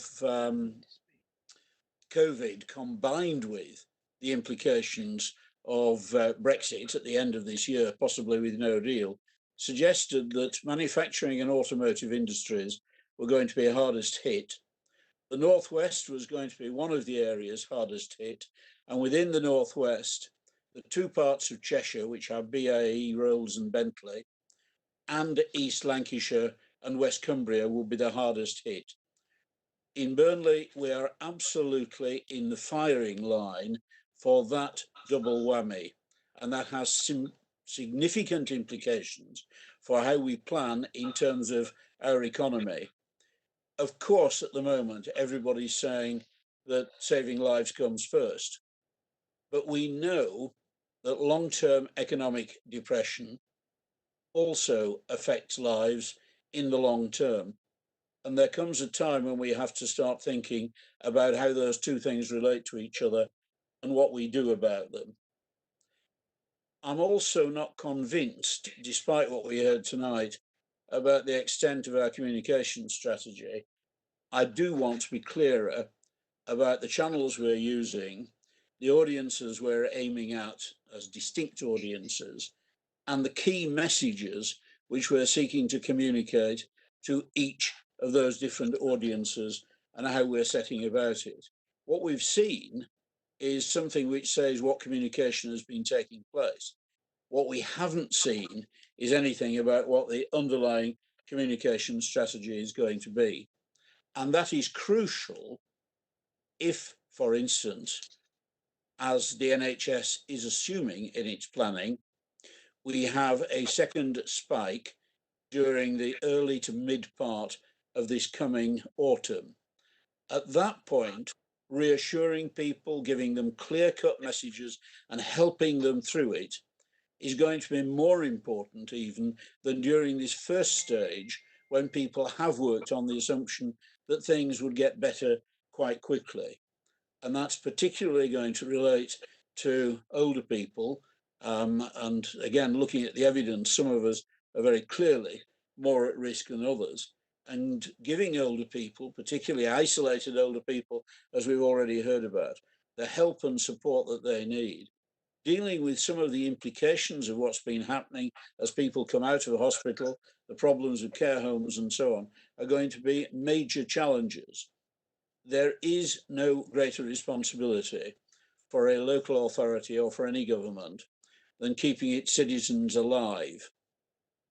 If we get into a next wave of problems, then that is going to be our primary duty, and we need to be planning now for how we actually cope with that.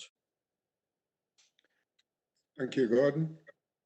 Chair, can I'm conscious there's going to be a lot of questions, so I'm going to suggest to the team as well that we keep our answers brief, because I know there's going to be a lot of questions. So I'll get Assad to give you the update to explain the finance position. In terms of the recovery, I do accept that it is going to be much wider. The impact of Brexit and some of our key sectors definitely does make it extremely, probably more challenging than other areas. It always will be. There's been research, Centre for Cities identified Burnley Pendle area as one of the areas that would be most hit by the pandemic. So I do accept what Gordon said there. In terms of the comms, maybe just stress that we're not just working alone.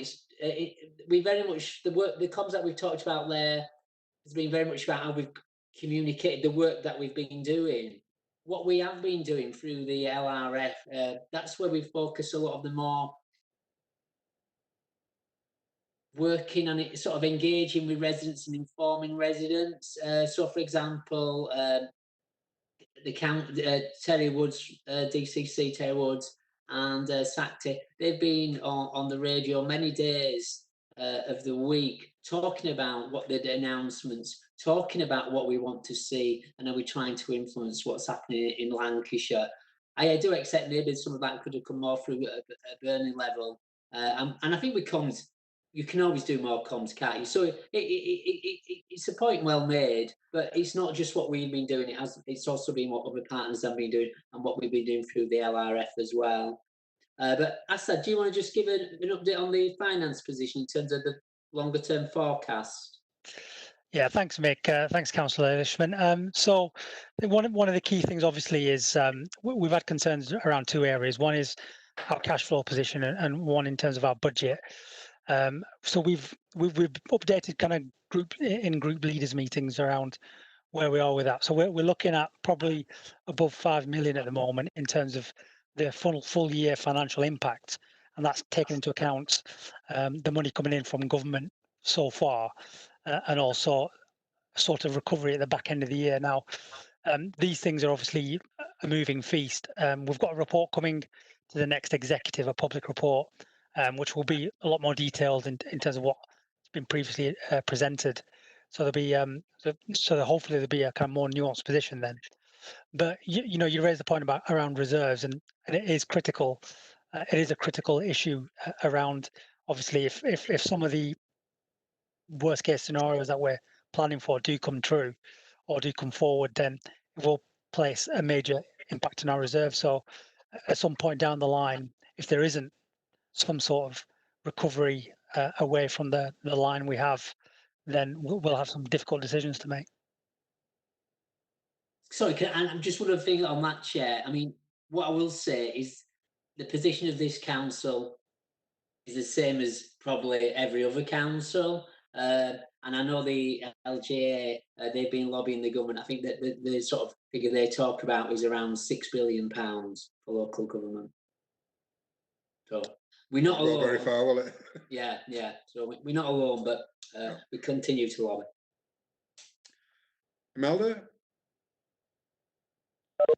Okay, question from I think it's on homelessness. Thank you.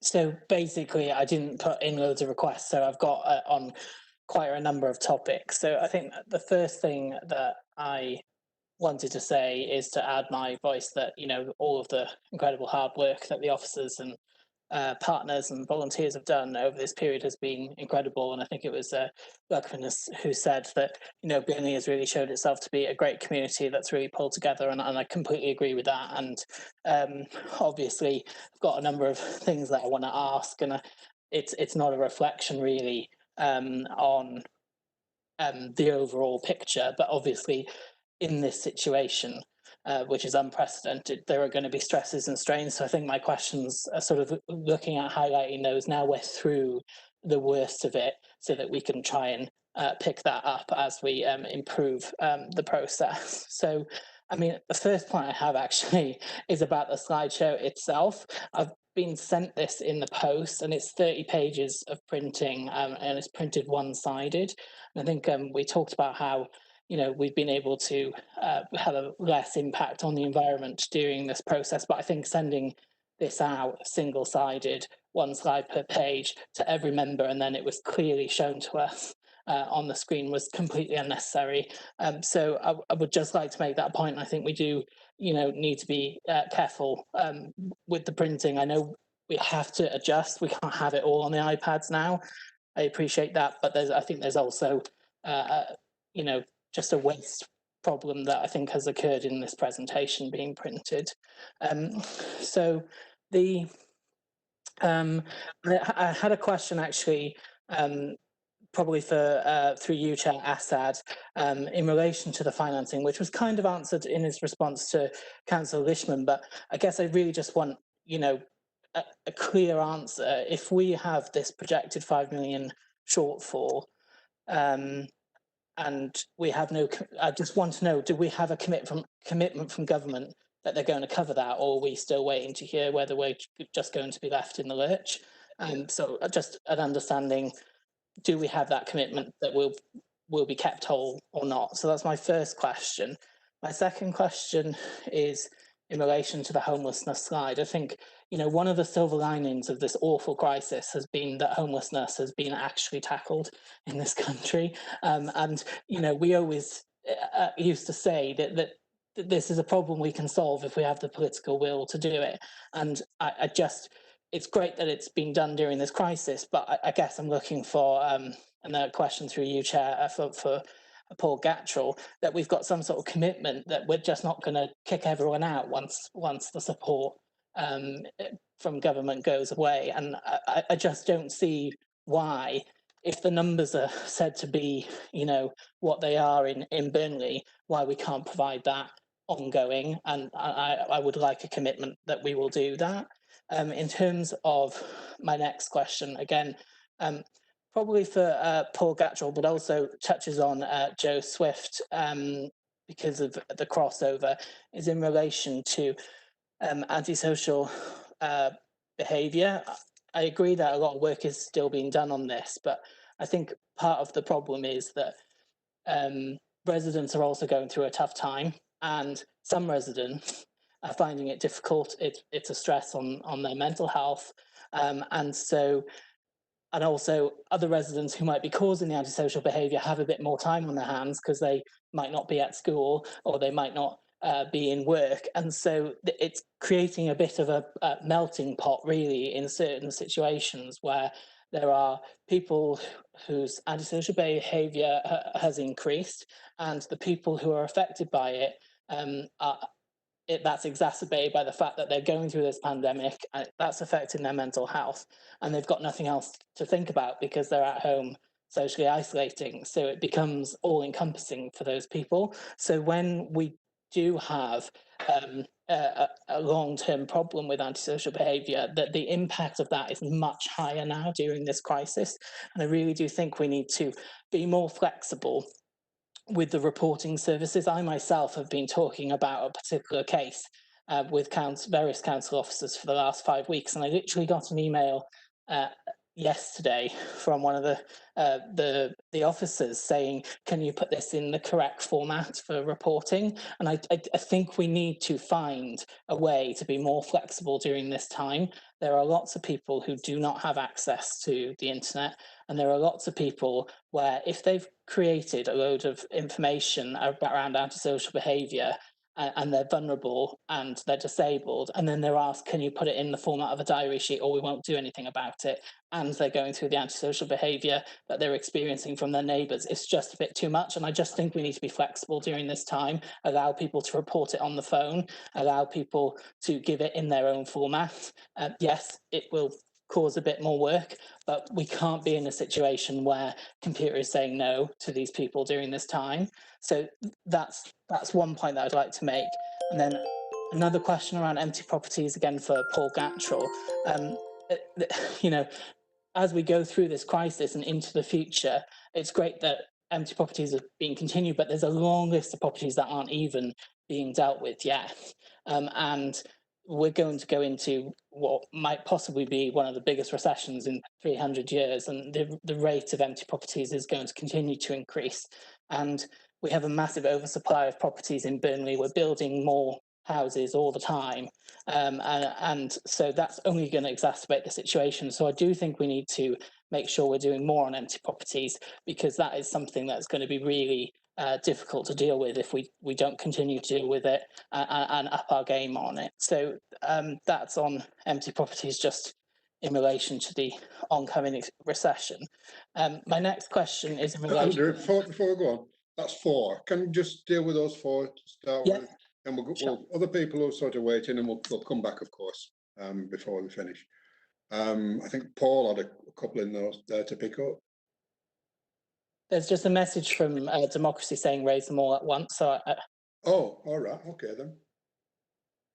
Carry on then, if that's how they're doing it. Okay. So it's up to you, Chair, how you want to conduct the meeting. Well, I'm just conscious that there are people also wanting to come in. If members can ask 4 questions, get answers to those 4, then we can move on and then come back round in a circle once everybody's had a piece. I'll keep a list of who wants to come back in. Okay. Oh, okay. So if you're all right with that, Andy, we'll deal with those 4 questions and then come back when other people have had a turn at asking some. Okay. Okay. The first question was to Assad whether he had the 5 million shortfall, whether we had a commitment from government on that. Thanks, Melda. Thanks, Councillor. The short answer is no. There's absolutely no commitment from government to underwrite local government as a sector. But just picking up on what Mick said earlier, there's a significant machine around lobbying government and really presenting the level of indebtedness that the authorities are facing across the country. So Mick mentioned 6 billion, and we're feeding into that at all opportunities, whether it's locally through the district council's network or through the LGA. Thank you. The second question was on tackling the crisis of homelessness. He wanted a commitment going forward that we could carry on providing this. To Paul Gattrell. Yes, thank you. I can comment on that. I can give assurances that we are looking at the second phase, really, of how we deal with homelessness in the town. So I think what I said in the presentation about taking on those additional properties and those additional bed spaces, that was a sort of a short-term answer really to an immediate problem that came, and we needed to respond very quickly. But I think Councillor Fugans is absolutely right. We're not in a position here where we're just going to get sort of 3 months or 6 months down the line and then sort of say, oh well, sorry, that's the end of our duty, or that's the end of our responsibility. We are actually looking at a number of different options at the moment of how we do create accommodation that can assist those people. One of the key things to actually help the people that we've currently got in accommodation will be how we work with partners and setting up the multidisciplinary team that I talked about to actually start to move people on into more sustainable, secure accommodation. But in terms of actually dealing with temporary accommodation, we're looking at a number of different options for that, which will probably come on stream sort of, a few months down the line. Hopefully that answers the question. Thank you, Chair. The third question was about the antisocial behaviour and the impact on neighbours who are already struggling with mental health and other issues. And I'll pick that up, Chair. Thank you. I don't disagree with the comments that Councillor Fewins has made. What we are finding is a lot of people that report to us that there might be issues, but there are substantive issues and other issues that need to be addressed. And we're currently finding staff are providing that listening ear and also signposting into partners who are working from the hub as that additional resource. In terms of the comments made around flexibility, it might be useful to take that specific case offline. So I'm happy to speak to Councillor Fewings about it tomorrow. But just briefly, we are willing to do that. We shouldn't be putting barriers in place for residents to report antisocial behaviour. However, when we sometimes point out to residents to be able to take action, we need to be able to support evidentially the allegations made, and sometimes residents don't want us to do that. So the diary sheets are essential if further action is required, but without knowing the specifics of the case, I'll pick that up tomorrow. Thank you, Chair. Thanks, Joanne. And the fourth question was about empty properties and the long list that we have and they're not being dealt with. That's Paul again. Yes, thank you, Chair. I can respond to that as well. There's two aspects to the work that we do on empty homes. There is the acquisitions programme where we utilise a portion of the council's capital programme to purchase properties, renovate them and then sell them on. That programme deals with about 20 properties a year in terms of actual acquisitions, and we tend to focus that programme on some of the really problematic, really long-term properties that are causing a real blight to neighbourhoods. But there's another side to the empty homes programme which does actually do the lion's share of the work in terms of bringing empty properties back into use, and that is actually the council purchasing those properties, but it is the council working sometimes for quite a long time with owners of empty properties to try to encourage them either to bring it back into use or put it on the market to sell it. We have loans schemes, we have various incentive schemes as well, around sort of council tax and selective licensing fees, and there's a whole range of things, Chair, not really for this meeting. But I do fully understand the point that Councillor Fewings makes. It is a particular problem in Burnley's housing market is empty properties, but we have seen a very significant reduction in empty properties in recent years, some of which I think is down to the activity that we've done, but how we've tried to promote it through the landlord sector as well. So some of the work that you do around empty homes is actually the communications and working closely with the landlord sector through licensing and landlord accreditation. So I suppose what I'm trying to say there in conclusion is, yes, I do accept the comment that we have a problem and it could potentially get worse in terms of the economy. But there is an awful lot of work that goes on, and it is about sometimes strategically how you focus that, what is a very limited resource, to areas where you think you can have the most impact. Thank you, Chair. Thank you, Paul. If you'll hold on to the other questions, Andrew and perhaps Imelda, somebody else who's been queuing. Yeah, Councillor Mark Townsend is the next questioner. Thank you, Chair. Again, just very quickly, I'd like to put on record my thanks to all the officers, partners and volunteers who've worked so hard, and it all came out through this presentation. And I agree with the Chief Executive. It was important that we went through it. I know it took a long time, but it's important that we did that. And as an officer myself, I know what it's been like after the last 3 months, and there's no sign of it basically ending anytime soon. So I applaud all concerned in the work that they've done. I've tried to frame these now, not as questions, so I'll just put them as like notes on the record. And if somebody wants to respond, they can, but they don't need to if they don't want to. Regarding finance, a couple of points. And I know some great work has gone on with the business grants, and it basically says really, and I noticed a press release today that 1,800 out of nearly 2,200 have now gone out. But that's still only 80%. And it leaves, to my quick calculation, about £4 million still sat in the council bank account that should have been out in the local economy a few weeks ago, really, I believe. I think the council originally had a target of end of April to get all this money out, and it's still not out. And I noticed that one of our neighbours actually got 90% of the money out by mid-April.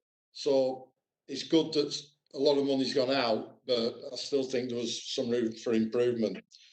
On the budget issues, obviously it's widely recognised, and I think the answer that Councillor Fewing's just got basically supports this, that government support's been wholly inadequate for local government through this pandemic. And when we talk about a £5 million shortfall, that's what it is, a £5 million shortfall, because local government funding's it's just not good enough. So really, I'm really probably thinking that there may well be needed an emergency budget really in the next few weeks or months to try and sort this out, because surely the priorities we had in February, just as the pandemic was starting when we set the budget, are completely different now to the priorities we have. And should we be spending the money in different areas? And there's probably a need to relook at the budget and how we're allocating money. Just going to the economy and growth slides, and I'm pleased that Kate recovered the situation as far as I was concerned on this one, because there wasn't a mention of the elephant in the room, which is job losses on this slide. And this is a public document, and many people will know that jobs are being hemorrhaged now. There's been 400 high value engineering, automotive and aerospace jobs that have gone in the last few months. And then we've got the Rolls-Royce situation on top of that. That's probably going to have another knock-on effect into our local economy.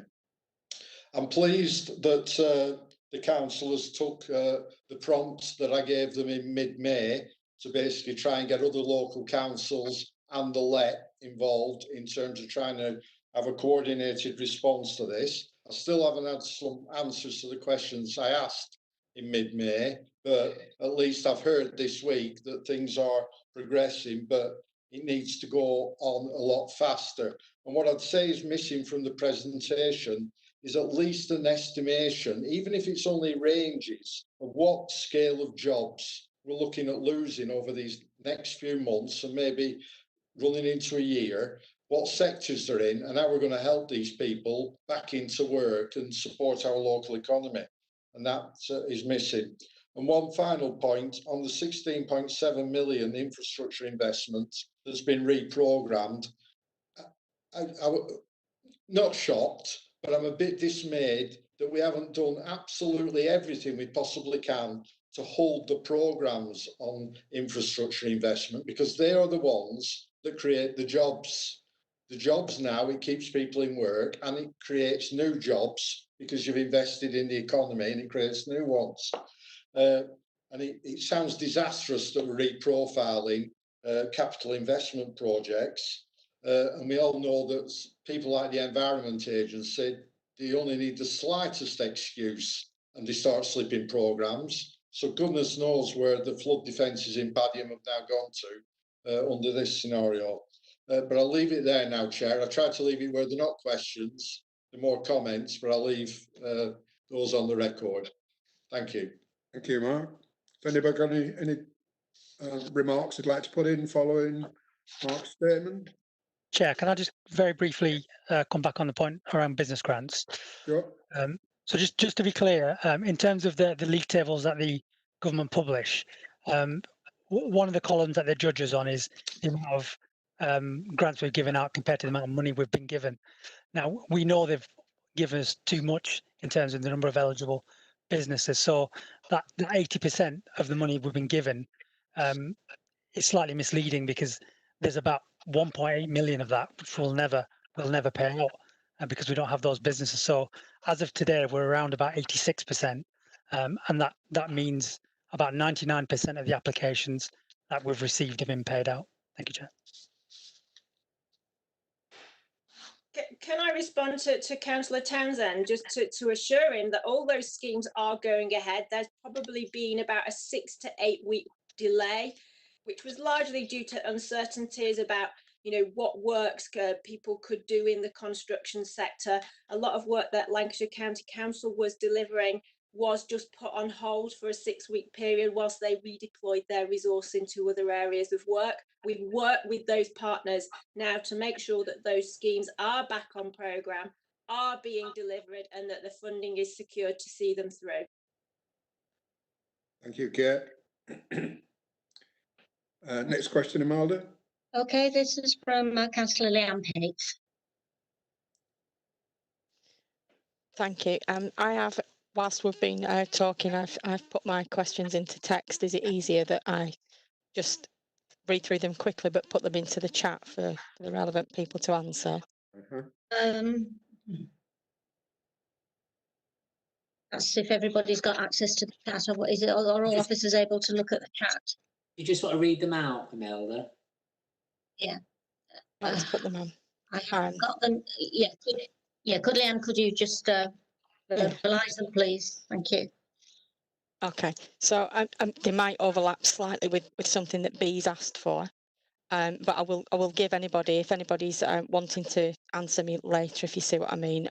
Obviously, I don't want to take up all the time tonight, but I'll read through them, answer what you can tonight, and otherwise I'll accept a response later.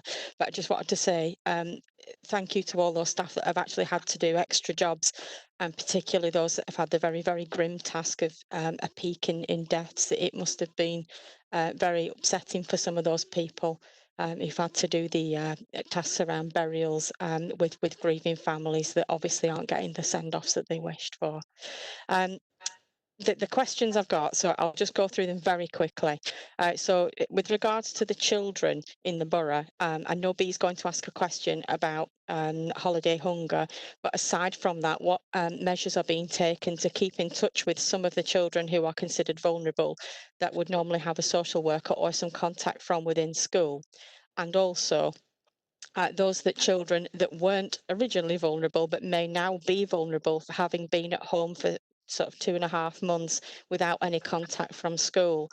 The other question I had around children was what would normally happen for those children in the summer holidays is that there would be provision around being fed and also being provided with some guided activity that's designed to engage in positive activities. And what are the plans around keeping those children active and on the right track at this time? So in the early days of the pandemic, we had a number of people who had no underlying health conditions, but were viewed as being vulnerable in the way that they may be elderly, housebound, or have learning disabilities. Those people were not eligible for government support because they did not have an underlying health condition. They are still being identified now, and some of them it's taken up to 10 weeks for them to receive a letter that allows them to get shopping support.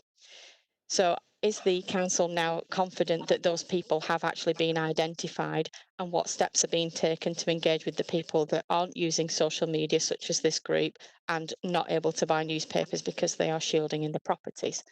Probably for the same portfolio, but what analysis has been done around the financial impacts to Burnley's third sector? They will no doubt be feeling the impact of closure of charity shops, lack of fundraising, etc. And they do provide some essential services such as the hospice. At what point do you feel that these services from Burnley Together are able to be wound up and mothballed, and what do you expect to do to have them mothballed in a state that you can bring them back should there be a second wave or an increase in the number of cases?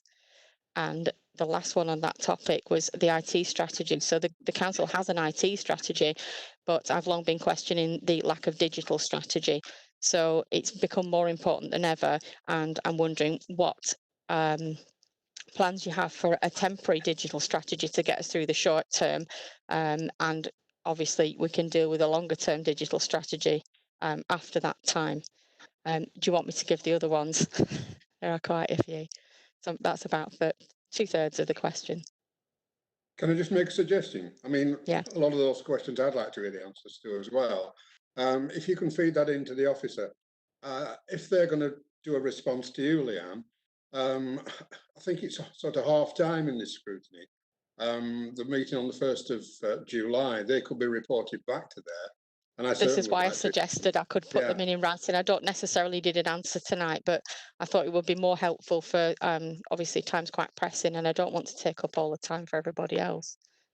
If I can submit them. There's the markets report to be heard at the end of this meeting. It's now almost, well, it's just 8:45. I'd like everybody to at least, so I can see Bee's been itching for a while to get in, for everybody to at least have a question that they see as being burning. Perhaps if you've got other questions, and I'm thinking about Andy Fewens and other people I can see, if when we get to sort of 9 o'clock or 9:15 or whenever you actually want to draw a line, bearing in mind we've got to do the other report, want to send those questions in, we can actually prepare answers to them. And when we start the meeting on the 1st of July, we'll start with those questions and the responses, if that's acceptable to everybody. That's okay. Is that okay? Yeah, Chair, you've just two more on the list who haven't spoken yet, and that is Councillor B. Foster and Councillor Margaret Lishman. So okay, we'll go there then. B? Okay, well, of course, I want to say, like everybody else, a big thank you to everybody who's had any part at all in putting the presentation and all the good work that's been going on. I'll try and be as quick as I can with just noting things. In the homelessness, of course, I'm really concerned, like a number of people have raised, about what's going to happen next. And of course, before all this happened, we were looking at the whole issue of homelessness, and we'd got a working party together. And I'm just wondering whether the possibility of being able to continue that. Again, on the housing, I'm just concerned around evictions. I don't know if Paul has any information around that, but I believe there's quite a number of people who, once the lockdown's being eased, although the government is saying now nobody can be evicted now, whether there is, you know, I think there's likely to be people who are going to be evicted. Underperformance for Luckman. I just wonder under the performance whether we've actually, he said himself about hard to reach people, and I'm just wondering whether there's been any analysis of the communities, the areas, the ages, the ethnic backgrounds in this performance numbers who have been helped, because I think that will help us to go forward. And it links really with what Leanne was saying about the charities. I've got a lot of concern with the third sector, that they are very much a part, integral to the Burnley Together strategy, but actually a lot of them are really struggling around funding for them to continue, and they are often the ones who are meeting the needs of the most needy people and vulnerable people within Burnley. And then, of course, one for Mick, because I think he's our person on the LRF and the command structure and that. I notice in one of the blocks, and I can't just see it, but I've got my magnifying now, education in early years. So I echo a lot of what Leanne was saying about concern about children not being in school, and I just impress on Mick that at every opportunity to try and raise, because we have a lot of children who fall into that vulnerable category, who don't have social workers, etc., but are in homes where there's lots of poverty, lots of difficulties, lots of challenges around money, about mental health, around addictions. And we really do need to ensure that our children of the borough are kept safe, and we do as much as we can. And of course, Luckman had already started to answer about the holiday hunger. He's on that. So thank you, Luckman, for that. Try to be as quick as possible with all that. Thank you. Thanks very much. Would someone like to respond? Chair, I'll just pick up the education in early years. Yeah, I must admit, I think there's no partner at the LRF or any school that doesn't want to get those schools back as soon as they can. You'll be aware, I do forward you the advice of the Director of Public Health, SACTI. Very, very clear advice, I think, very clear and objective advice. It's always going to be a balance about getting those kids back to school. I do accept that without that, we have some very vulnerable young people, and it's how we need to support those. But it is something that's on everyone's colleagues at the county as well in terms of children's service. It is a priority for them as well. So there's no easy solution, but I can assure you that people are working on it and trying to do as best they can within the circumstances. Thank you. Councillor Tatchell, in terms of the question on performance, Sorry, there was a twofold question, I thought, so I might need some clarification from Councillor Foster. In terms of the question which I gathered initially was in relation to data for the vulnerable communities, including the ethnic minority communities we're helping. I will try and see if the hub captures that data. Because of data protection, sometimes there are certain restrictions on what data you can capture. So I will try and see what's available. I think the second limb of the question Councillor Foster was asking, and I hope I'm not mistaken, but Councillor Foster will correct me, related to what partners are doing what type of work, and have we got any data on that? Am I correct, B? No, it was more about, it was just linking in with Burnley Together. The partners, the charities are very central to that, but a lot of them are struggling around funding and resources. And it's how we're supporting them so that they can continue to play their role and their very valuable part in the way forward. So we're supporting them in a variety of ways. In terms of, there's been some funding allocated from the council, but in terms of what we also have done is work very closely with the CVS. Working with the CVS, there's a community foundation, and in terms of the community foundation, we've signposted them to apply for those grants. The last time I checked, we were circa £60,000 worth of money that came into the borough to support those charities. The maximum that each organisation can get is £5,000. And I know that a lot of the partners that have been very close to the hub have been successful getting the full award or close to that amount, which has been good. There's also been a lot of support in terms of engaging in the social media channels to get community fundraising done and helping those partners as well. So this is some of the ways we're helping them. We're helping them in a whole variety of ways. I do have regular meetings with all of the volunteer groups that we are linked in with on a fortnightly basis. Initially, it was on a weekly basis. They dial in.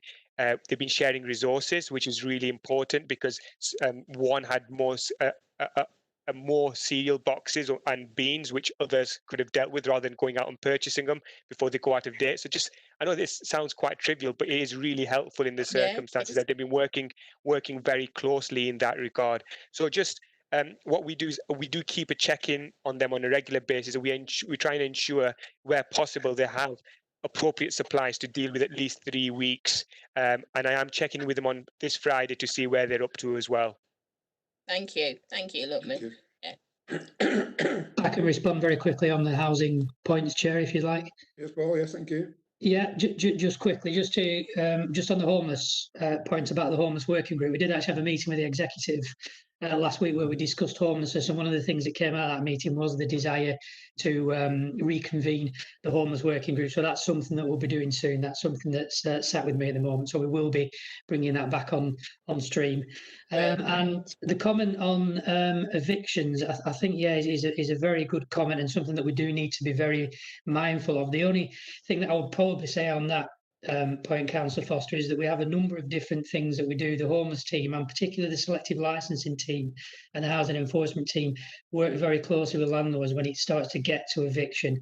And one of the things that we are very sort of conscious of as well is illegal evictions, and that's something that we do take action against landlords on illegal eviction. We do advise them not to carry out illegal evictions, and we also spend quite a bit of time trying to work with landlords to move away from eviction and move to another solution. But I think your point is a very valid one, and I think that is something that we do need to keep an eye on, a very close eye. Thank you, Chair. Thanks, Paul. Thank you. I think we've just got Councillor Lishman to come in. Yes, you have, and I will try to be brief. Just quickly, Maggie, before you start, there's some questions from Andy Fewens. There's things that Leanne's been doing. We'll let Maggie come in now, and then I'll explain where we'll go with those when we get to the next item. Open to you. Thanks, Andy. First of all, I'd like to say thank you on behalf of all of the exec members. I think this has been a really stimulating meeting for everybody. But I'd also, as well as saying thank you to all the staff, from Mick down to everybody, but also to the councillors that I know a lot of you, myself included, have been working really hard during this pandemic helping people. So I think we all deserve a thank you. And I think at some point as a council, we need to work out how we say thank you to all of our staff. And I think that's a really important thing. Regarding the budget, yes, there are shortfalls, massive shortfalls. We are going to develop some options and we are going to have to make some really hard decisions. Regarding the economic situation, I echo everything that Mark's been saying. I have been asking for some time now to see detailed figures from all of our employers around where they think we might be going in terms of people that we might be making unemployed, what their profiles might be like, and where we might start talking to the education sector about how we start redirecting them elsewhere. I think we need a really broad strategy about how we lift our economy. And I think that's a really important thing that we do. Regarding the schools and the comments that have been made about vulnerable children, I can certainly speak for Shuttleworth College, where we have had a policy of bringing in to school our most vulnerable children right from the beginning of this pandemic. And I'm sure it might be a useful exercise for scrutiny to have the schools in to talk about them, to talk to them about how they are managing this particular issue, because there's been an awful lot of work done at Shuttleworth around it, and I'm sure that we are not alone. Regarding the homeless, yes, there are proposals going to go to the Homeless Group B and Andy in the near future, I hope. Regarding the charities, I am partway through an exercise with the chair of the CVS where we are ringing up all members of CVS to ask them for a position statement on where their charity is and what their future is looking like, so that we can present a fairly coherent picture of what's going to happen to the charities over the next few weeks and months as we move forward. We're partway through this. We're only at the beginning. I think we need another session like this to have everybody's involvement. Scrutiny has a massive role to play, and I'm very grateful to all of you. And I am happy if anybody wants to email me any questions to answer them as best I can. Thank you, Andy. Thank you, Maggie. I've just been flashed up that the council leader wants to make a contribution. Sorry, Councillor Tatchell. Yeah. Councillor Townley also had submitted a request to speak. Okay. As well.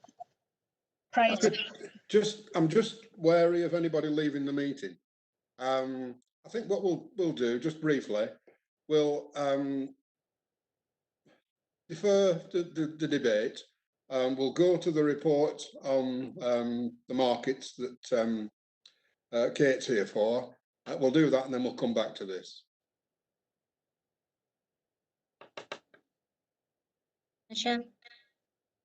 So okay, then can we just wait till we've gone into private session on YouTube then, please? All right. We'll come back to you, Charlie. And we'll come back to you, Cosima. Do you want, Andy? Do you want to do that after we've gone into do that before we go to private? Well, I'm just cognizant of the fact that Kate's hanging on. We've got to do this piece of business before the end of the night in any case. So, I mean, as long as Kate's all right, we'll carry on and finish the debate. What I was going to suggest. I've only got very little to say.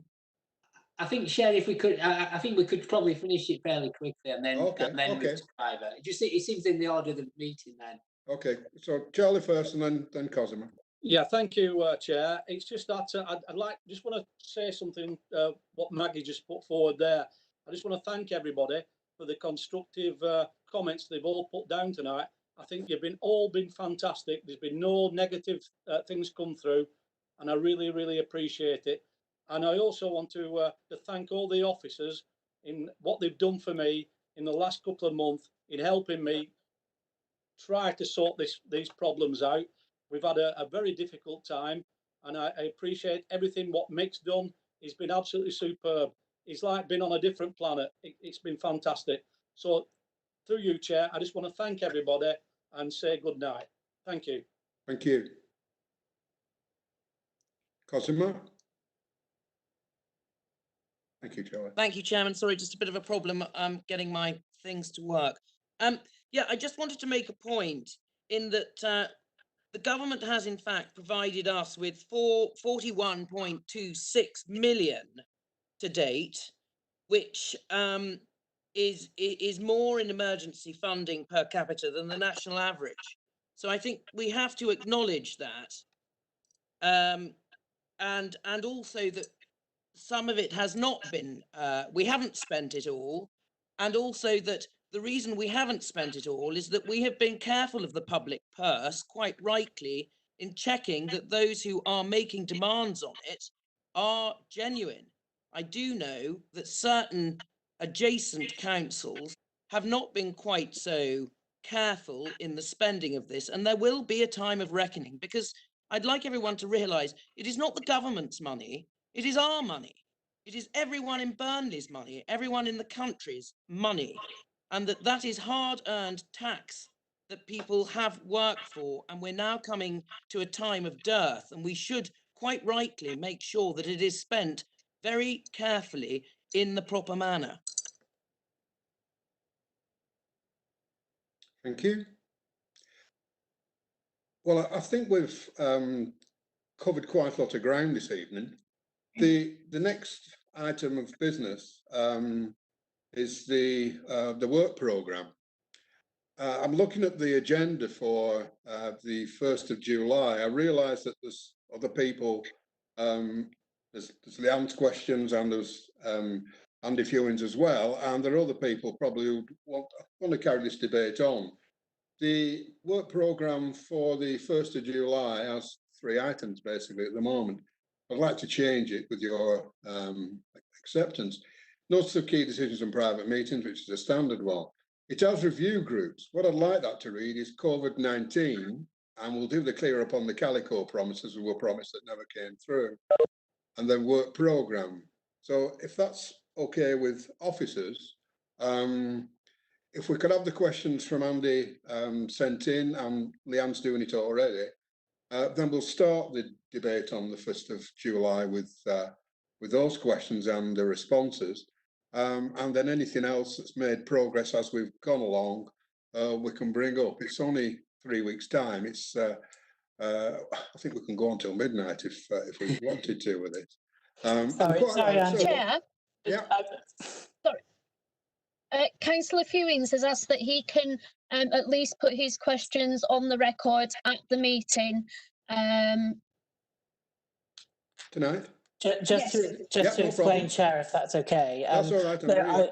There's a number of things that actually are time critical before the 1st of July, and I would have raised them in a different order had I known that's okay. I was getting a limited amount. So I'll be very, very quick, and people don't have to reply now. They can come back in writing. So the first one is in relation to, there was a great presentation about green spaces, and I think we all recognise that the importance green spaces have to society, especially in these times.